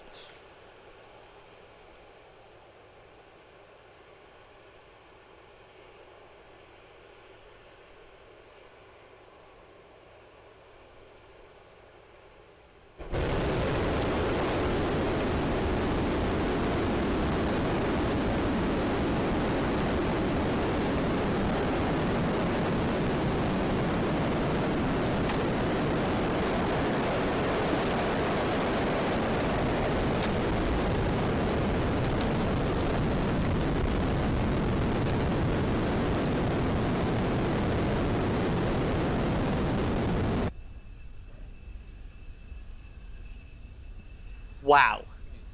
You see the chunk of concrete flying off. Yes. So it was a concrete way to go. There you go. That's the merch there for you. Same thing as we can see more cars going past that checkpoint. That was Van there. before. When That it was earlier. Oh, drove- yes, look at that. Yeah. There it is. That is the danger van that you can see on the right side of your screen there. That has made it through. So it has survived the launch. It has survived making it back on its way out. And It's alive. It lives on both in reality and in merch at Shop. So- Oh, well, look at So this. can This y'all is hear me live. right Huh. now? Hi, Das. Of course this is live. What do you mean? Take it away, sir. I mean, am I stable? Like, I'm out in the middle of nowhere where the van fired up and drove off to, but can y'all hear me okay right now? Absolutely. Go ahead. This is all you, sir. So we came over here to show some up-close details on the van, but sorry about the wind muff that's sort of hanging down in front of everything. I push it with my phone there, but I don't think I can keep it out of the way completely. Ah, there you go. See, that's you, chat. Look. So I thought that people might want to see some close-ups of the van that fired up without issue and drove away from the launch pad, or from the danger side, I guess. Over here on the side, so this was the side that was actually facing the rocket, right? This was the part that was facing the pad, and you can see there are no windows on this side at all. That was sort of expected. We thought that there'd be some window things from sound or debris or something like that, right? But the sound is what it is when all that came off. We also took a pretty chunky hit right here. Like, we noticed this in the further away shots, that the reflection or the light wasn't quite right. And yeah, it took a little bit of a hit there. The tires are all still inflated, which was nice. There's actually quite a bit of glass inside of the van right now. There is another chunky hit down on the bottom, down this way. And again, I know that my my audio is going to be a little delayed here, a little ahead actually, but I am just going to continue walking around. Is this working, Sawyer? Like, can y'all see it okay? Absolutely. It's coming through Yeah. beautifully clear. Okay, neat. So here's another hit. Took a hit here. Took a chunky hit down here in the bumper. It actually looks like it may have, if not gone all the way through, like pierced to the bumper plastic at least. Again, all the windows are done. And the joke, right? The joke was that we cracked these windows because we wanted some airflow for the gear inside. And yeah, I think Super Heavy and 33 Raptors, or some number of Raptors, helped us out with that in terms of airflow in the van. We've removed all the equipment from the top of it, right? So not safe to drive it down the road with the antennas and the cameras and stuff like that on top. But we removed all that except that one antenna. The solar panel is up there. I'll see if I can get on the top in a second, but let's look inside of it, right? And we've removed the batteries and the gear from the inside. And you'll have to tell me if I start to get pixelated here, because I am. I just took a pack out to the middle of nowhere. Yeah, it's getting a little pixelated. Yeah, it's a little pixelated. I probably got too close to the van, so I'll have to back up. But we took all the equipment, the batteries and stuff. Everything inside of the van was fine. The batteries were fine. The solar charger was fine. Like, all the telemetry was fine. The router was fine. Everything on the inside, the microphone encoder was fine. There was even a live view solo that was right here next to this tire, and the solo was still online, responding just fine whenever we got to the van. But the insides are all cleaned out now, right? We took that out. There's some actually chunks, and some of that asphalt was there before, and I think some of the chunks of concrete there were inserted by the rocket. You can see all the debris down that way that was inserted by the rocket for sure. And then parts of the mechanism which used to perhaps lock and unlock the door are in there as well. Anyways, so of course, the big thing that everyone saw was that part. As I come around the backside right there, you can see the massive hit that the van actually took. A unknown size piece of concrete traveling somewhere south of the speed of light, it seems. And that was that big first hit that definitely caused a little fender bender. A little concrete on van action there. And it's just totally caved in. It's toast. Now, when it got hit there, the stuff was still on the roof because the roof stuff was on a roof rail. And the stuff on the roof also got absolutely nailed. I'll see if I can get over there in a second. But needless to say, the door doesn't really open anymore. I tried, and it doesn't open. I think there's a slight problem with the alignment of the hinges or something. The cable is coming out. Oops. Your audio's going a little robot here, Dust. Video's still good, but your audio's going a little Yeah. robot. It's because I walked around the van. Yep, let me get back out in the open again. I set this up in a hurry trying to catch y'all while you were live. Much Are we better. good now? It's literally because I stepped behind the van and it blocked my signal from Port Isabel. So this is the big deal. Like, it got hit. It really got hit. Wow. This window, of course, since the hole that the window was covering is no longer the shape of the window anymore, the window broke out there. But I want to show y'all something. Hang on. And I'm juggling a lot of stuff here, but let me see if I can get this over to my hand. All right. Sorry. Y'all can see my shadow there. I'm like single-handedly. Here we go. Okay. So check this out, right? The door. Good to go. Wow. The door still open somehow. I'm not even sure how that happened. But yeah, so I don't recognize that piece of concrete, and it's a pretty good chunk of concrete there. You know, I don't remember that being in the van before, and maybe it was. Who knows? Who knows? But that ended up in there, I guess. And let's see if it shuts again, I guess, huh? Oh, hey, look, it's me in the window. Nice. The front is everything back on the front again is good to go as well. The solar panel on top, I don't know if I can actually, let me see if I can get up there for y'all real quick. If I come over here, hold of that and just do, whoops, one more time, this number. Don't try this at home, kids. The solar panel definitely took a hit. You can see the aluminum there. Whoops, too close. Wow. Got nailed. The solar panel was still charging the batteries. So this solar panel was still making power. The entire, after the launch until we got up to it, the solar panel was still online and making power. These steel plates that we had the mounts on, those are bent. This camera took a direct hit. It is in focus, right? Yeah, it is. Okay, Yes. cool. So this took a direct hit. That aluminum plate actually had another little arm on top of it that was holding a camera, and the welds just broke. That right there are the welds, and that piece was downrange a ways. The little gimbal part was just on the side of the van, and that was just toast. So anyways, was there anything, did I miss any shots or anything else chat wants to see? Because I can't read chat right now. I've got too much stuff in my hands. Sawyer, Alex. I'm wondering about the lug nuts that you have to replace. The lug nuts? Look at this. They're brand new. Brand spanking new lug nuts. They're not even rusty, unlike the rest of the entire van. Actually, well, take them off. all 20 lug nuts are brand spanking new. Actually, that tire is new too. That tire is, you go to the tire place and they're like, "Oh, we can't repair it. We're gonna have to replace the tire." And I was like, "Give me the cheapest tire you have that's round." I wasn't gonna buy a square tire, but they sold me this round tire, and we put it on the van so that we could move it, just in case we needed to get it into position for the launch. Which worked out well. People are asking no issues with any of the coolant tanks, any of the air conditioning, any of the gas tanks, all still good? Air conditioning. Ha! As if it's had air conditioning But ever, yeah, You basically. can see it there. It's already air conditioned. Yeah, it's air don't do it conditioned. now. Look, it's got a 1, 2, 3, 4. It's got a 525 air conditioner.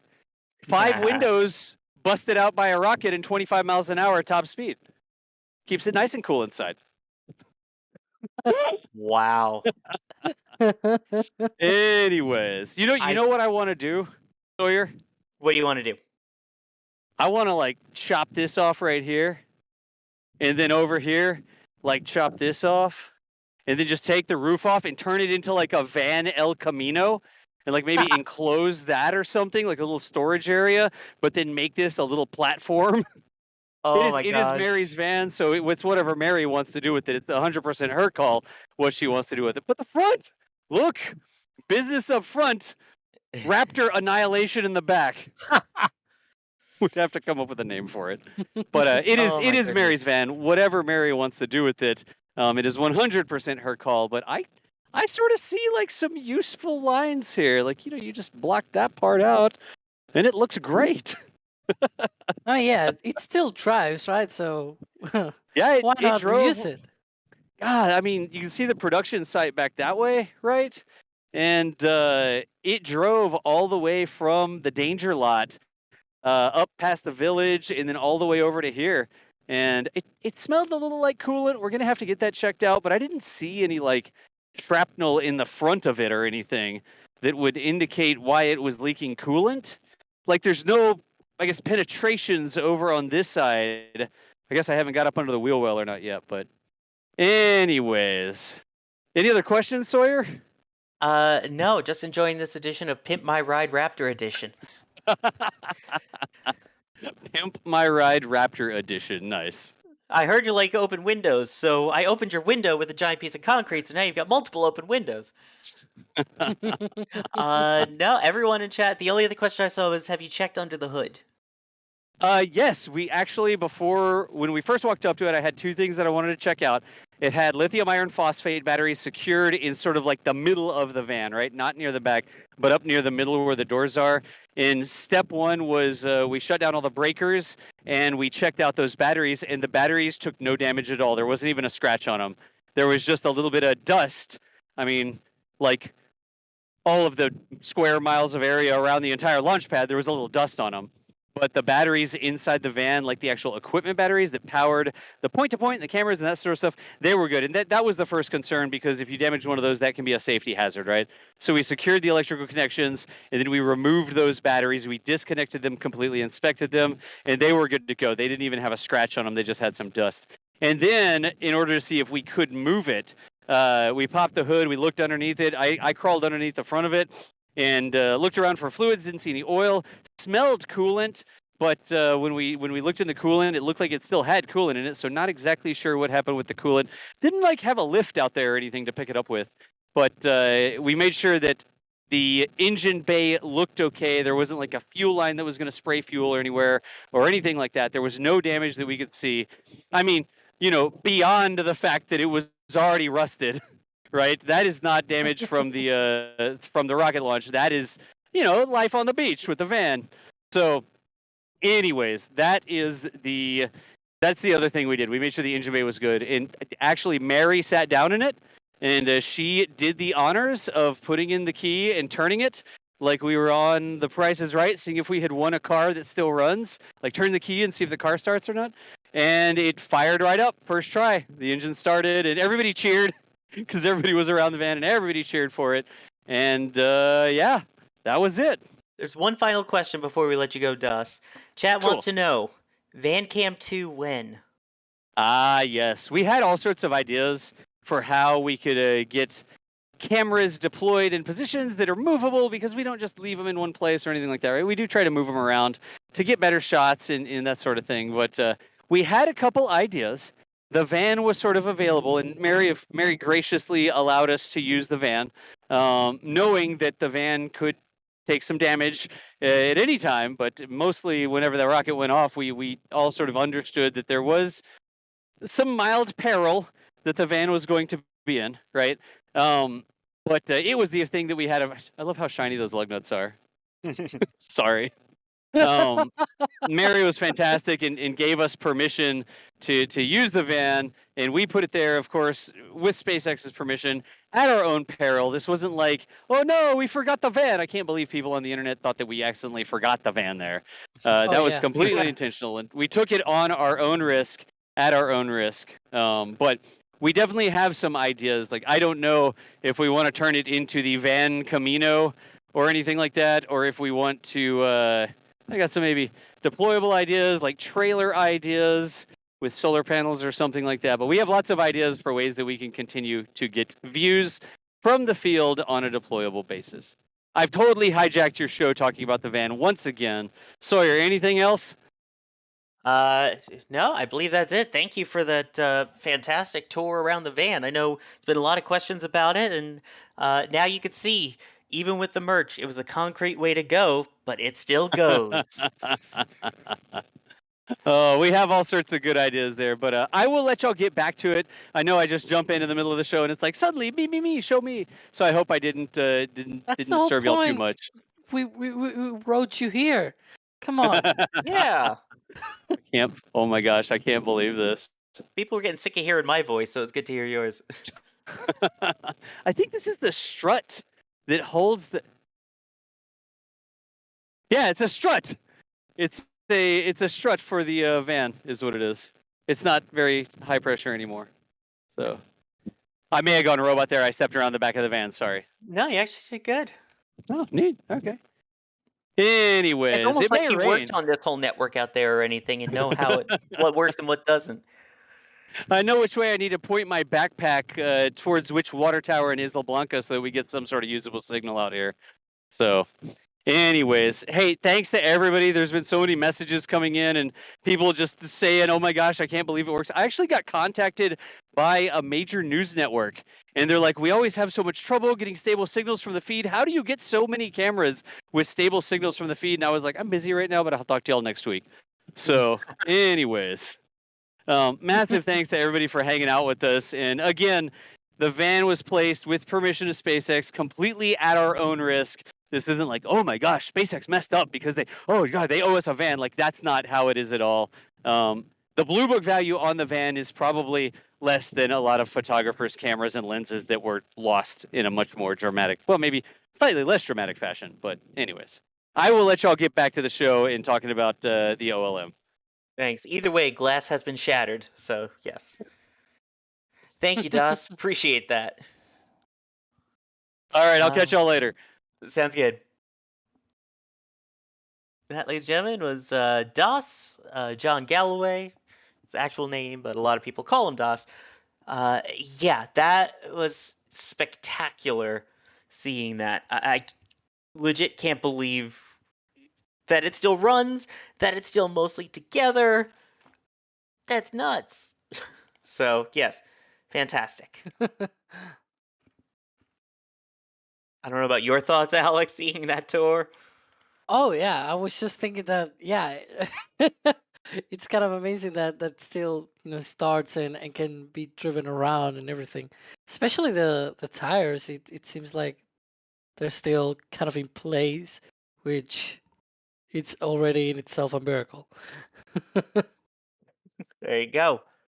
While Das was giving us his grand tour, we had a few people with some super chats in here that I want to acknowledge. The Towery saying, can we get a Danger Van tee and other merch? We do have Danger Van tee at shop.nasaspaceflight.com. Again, a concrete way to go. Fantastic stuff by the shop team. Sawyer. Yes? Sawyer, timeout. Did you just say my grand tour and you completely missed my van tour? Oh my gosh. Ha! I'm out. Bye. Legit hanging my head in shame right now that I did not think of that. I guess I'm not a true pun van, that's all. I promise I am a van of puns. So. The back channel is like, Sawyer failed. Sawyer. In case you couldn't tell, there was a point where we had to, where I was told to limit my puns ahead of the launch. Now that it's launched, there is a concrete reason for me to bring back the puns. So Oh, come on. I gotta make up for it now. That's all. All right. Let me finish up some super chats here. GMAT. Next for Starship / Timeline to Mars, Flight 2 coming soon. TM. Elmad, thank you for support, saying maybe someone should check out Rhino Linings. They have a category of blast mitigation for military. I guess that's an option. Anonymous, thank you for your store purchase there. Really appreciate that. And then, yep, getting the t-shirt. Leon, thank you very much for the support. No message, but the support is very much still appreciated. Telstar86, talking about some of the exhaust from the Raptor shooting out at an angle. Something we'll have to look at. Wayne W, thank you very much for becoming a Launch Director member, one of our highest memberships. And a reminder, Capcom and above, you get your access to the NSF Discord, and flight engineer and launch directors will get your name at the end of our NSF live show every Sunday. And then Russell here saying you need to build a vehicle like the Tornado Chasers have. I think this is proof that we're pretty good with how we prepare our vehicles. This just in, as in literally it just came in while Das was doing his tour. We have a few new photos that came in from Michael Baylor. Kevin, I believe you got those. There we go. Let's see what we got here. Holy cow. Alex, can you tell what part of the OLM that is? Yeah, that is one of the legs where all the cryogenic pipes go up to the mount.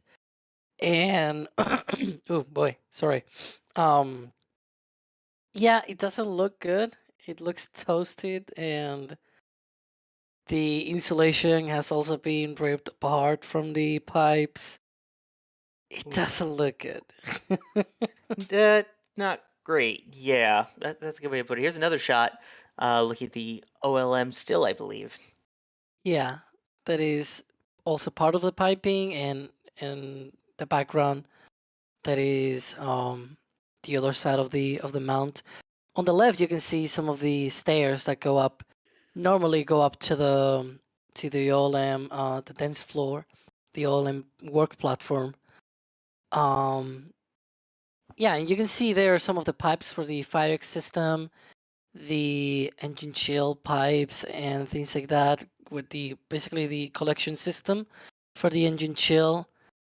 Yeah, it's a lot of nasty stuff going on there. Yeah. There's the other side of the staircase. It looks like, Alex. Yep. That is because the staircase, they have direct connection to the OLM on one side, and then there's like this other one that goes to the side around the OLM leg and goes up to the dance floor when that platform is actually in there. Right now, it's obviously not there because otherwise the launch wouldn't have happened. Yeah, or that would have been blown to smithereens instead of the crater. Exactly. That's the stairs that we were talking about, with all the piping and everything, and the famous OLM vent at the left, right there. Yeah. Speaking You of, can see the state of all of those pipes and everything. That's the back of the cutie. This is the front with the hood and everything. The side of the panels, it seems like those doors have stayed in place. The other side appears to have. You can actually see it on the live view on the right hand side, that the other panels on the other side of the cutie are not really there anymore. But yeah, it's quite a lot of damage, right? And this is something that may not just be because of the concrete. It's also heat damage, and one way or another they'll find a way to reduce all of this at one point for those rapid and reusable launches, because right now it seems like the pad, it's a little bit expendable. well, especially down at the base there too, looking at that shot. Yeah, that is the same base where the cryogenic pipes, the leg on the right is the one that I was talking about before, where all the pipes for the cryogenics go up the tower. The liquid oxygen, the liquid methane, and everything go up there. and you can see one of the hatches to those shields was also blown off by the energy of the launch. That just gives you a great idea of the force that we're seeing at liftoff on these. Unbelievable. Great shots there by Michael. So, yeah, fantastic. Can you get some really more good looks at these? Wow. The detail on these shots are phenomenal. What are your thoughts? Alex, I believe you're muted. Yeah, I'm There we here. I'm here. I was muted and taking a drink. Sorry. go. Not allowed, sorry. Yeah, I believe this is the QD arm. I think it is because I see I recognize the chair-like kind of thing on the platform. Yeah, that is all sand in concrete pieces that was blasted. Or am I looking at it? Yeah. Because I see a little bit grainy here on our preview. I'm looking at it now here at oh, there we go, the QD. Yeah, you can see all of that. That is definitely better than the OLM itself, right? Because on the OLM we saw all of the heat damage, and here it was less damage. You can see some of the pieces of maybe sand, dust, or pieces of little hits of concrete here and there, but that's normal. I mean, except I guess for the concrete. But seeing these things getting sandblasted, it's probably common to see because it's very near to the beach. All the dust races. We saw it on the pictures from the launch that the whole tower was engulfed in dust, right? And that thing just settles and covers everything. It's gonna be interesting to see them cleaning all of this for the next try. Yeah, getting some fantastic. Again, these are from Michael. Took these out in the field and just got these back to us within the last 15, 20 minutes or so here. So we're taking a look at them for the first time as you are too. Yeah, you can see the tank farm side. Those aren't the hippos, are they? Yeah, the background is the what are they called? The subcoolers. So I had the name in my brain, I just couldn't get it out. Yeah, the subcoolers for the liquid oxygen. We can see those two technicians there. On the I think it is part of the offices that they have there in that side of the tank farm. All of the cameras, all of the security stuff. Yeah, it is not really that bad. This part, I think. It could be worse. This, however, Speaking of, yeah, it could be worse. There's things that are worse, which is that tank, that outer shell. It's not really looking good. It's seen better days. yeah, it's definitely seen better days. Yeah, Yeah, this that is other shot here as well with a QD, the booster quick disconnect closed as it should. That worked well, I guess. yeah, the closing mechanism worked. The keeping all of the parts around the rest of it, not so much. Yeah, the shields, you can see, like, the shields did their job. Because we're talking about all the damage on the legs and down there at the pipes, but the shields did their job. You can see them that they are pretty much in a good condition. Obviously, sandblasted again. There was a lot of dust raised, and then it got, it fall into all of that. So it's normal. That's normal. That's something that you will expect even on a nominal situation. But otherwise, it's looking good. I don't see any sort of big damage on the shields. Now, obviously, here we're looking again at all the pipes. Very toasty pipes. But yeah, it's a little bit of a contrast, right? That's, oh boy, in this you can see all of the holes there at the drawworks, and even Yeah. some of the paneling on the left side is sort of peeled off. Yes. Someone said they're gonna need a lot of paint. Yep. Yeah, that's true. And I don't know about you, but I think we may also need to bring one of our cameras back to the manufacturer and say, hey, something's faulty with it. The entire side of it came off. Maybe just totally not a result of a rocket. It was totally perchance. Right, Das?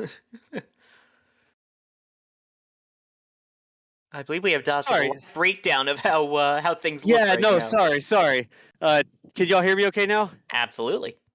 All right. I don't know if my feed is live or not. Is my feed actually live, or are y'all looking It at the is. static photo? Oh, Nope, no you got the live kidding. feed. Oh, well, welcome to DAS's slightly used camera warehouse. This is what a camera normally looks like. One of the little PTZ cameras that we use. I'm sorry I can't time this correctly. But this type of camera was on top of the van, and it now looks like this. We found some of it, and the part with the actual camera and lens and SD card, unfortunately, we can't find it.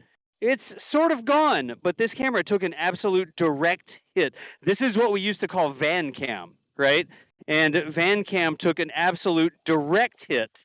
This is the little arm mount that it was on. This is the little gravity gimbal that helps it sort of like straighten out. See how it's got the weights on the bottom, and the camera sort of sits in that little harness, right? And then that's the bottom of the camera, right? Recognize that piece? That's right there. And then there's this piece, right? And that's right here, like this part of the camera body right here. And I know my audio is not going to match up. I apologize for that. It's actually matching up pretty well. Oh, nice. I'll take it. And then the rest of it, the part with the, the camera and the SD card slot, we could not find it anywhere on the SpaceX lot. It was just gone. just gone. It was gone. Like, we don't know where it went, but I know Kevin earlier showed some of the frames from this camera, and then this was a camera for it. This bird dog used to be filled with nitrogen. Now it still has some nitrogen in it, but it's a more normal atmospheric mixture, I think, because it is no longer sealed. There was a side to it. I'm not sure where the side ended up, but you can see there is damage where it got nailed on the side, and it blew the cover off the side of it. I'm not sure the circuit board is, well, connected anymore. It's just cables hanging down. Hey, that part's good. My leveling base, my 2-axis leveling base is still good. But anyways, if anybody wants to buy some slightly used cameras, here I just sell them out of the back of the truck. It is an official sale. See, I mean, we've got the NASASpaceflight logo, the old logo on the side. It's not shady or a scam or anything like that. Like, it's a totally legitimate operation here at DAS's slightly used rocket camera emporium. I Back saw to you. someone ask if you'd gotten the extended warranty on it or not. They kept trying to contact me, but I just never answered the phone. Oh, that was clever. And yes, as we are taking a look at your shop there on the other side of the screen, we are also seeing the last frames from those cameras. Yes. Yeah, there's how it started versus how it's going. I The love piece how of you can see. concrete. Yeah, you can see the piece of concrete just flying off into the camera. Right there. Yep, right there. Oh my. And then that huge thing skidding on the ground to the left-hand side. Wow. Oh, Yeah. there's LazyCam. That's LazyCam. LazyCam's honestly fine. The tripod just fell over. It was strapped down to a piece of brick, but it's over there in our little storage container. But LazyCam was good to go. So, anyways, the van merch. Yeah, I just want to point out that Chris Bergen, I believe, started the bidding at $50. For which piece? Like this one? That's been I don't know. sold. Yeah, already sold. This one? I don't know which piece you're talking about.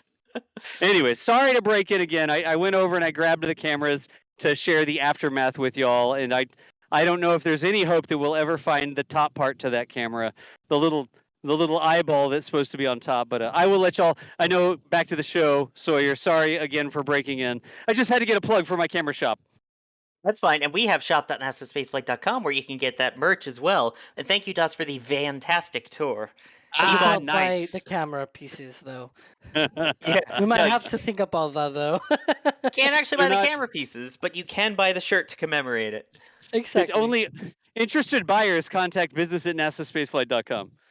This is where Indiana Jones shows up and yells, "It belongs in a museum." Anyways, Apparently, we got $75.50 for the thing on the far left. the thing on the far left. This thing. Yeah, that's per Oh my Crispy. gosh. Well, keep the bidding going, Crispy. Keep the bidding going.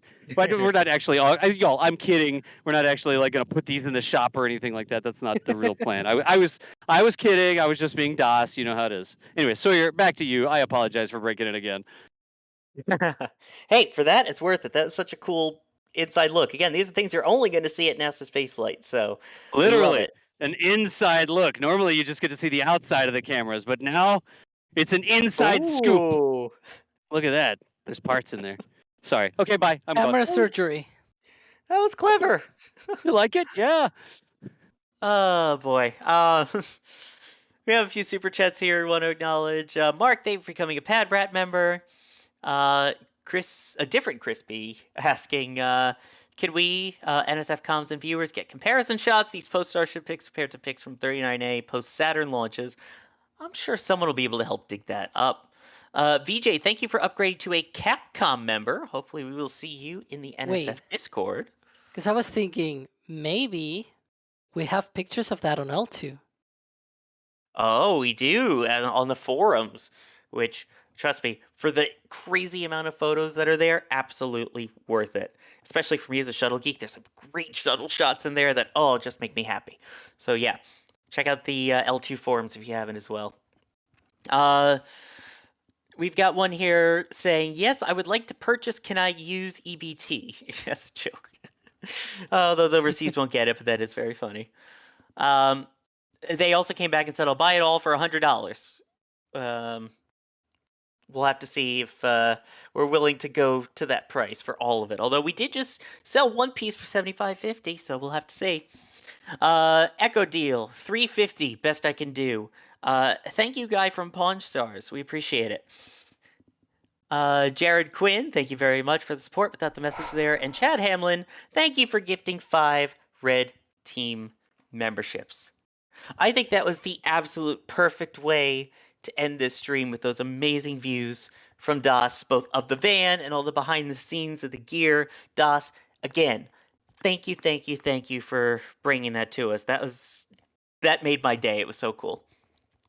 Good deal, Sawyer. Happy to work it out. It's a little bit of a rush here to get everything together, but I hope people enjoyed it. So.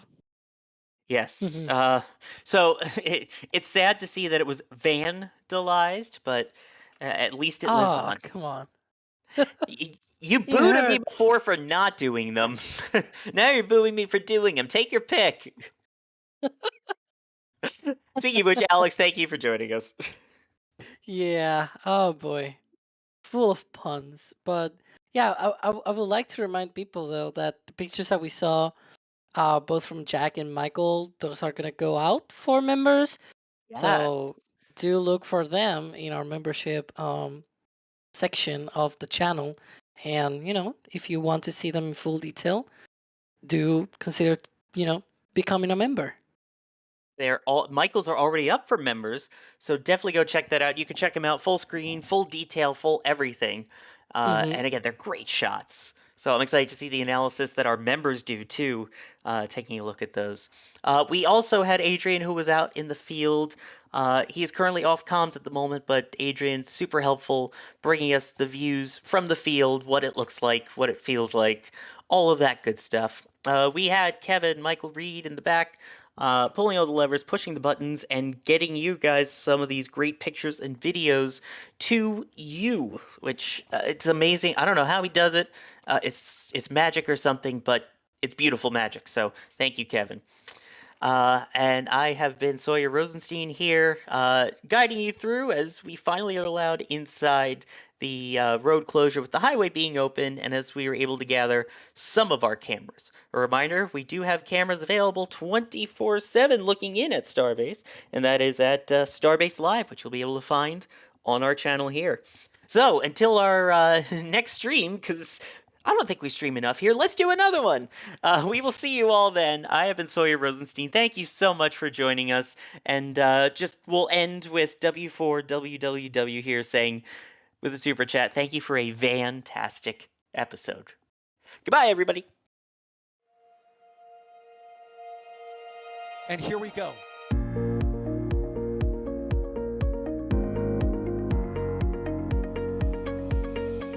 We have liftoff. Propulsion continues to be normal. R68 chamber pressure looks good. Following up. Roger, Atlantic. Water towers fly! Yes! Echo down to nominal. Flight downside FD off. Bring in FD off. It's orange! 125! Oh my god! Oh my god! Decollage! What is it? Put that in the big bag, 343 unfolds to go. Indeed.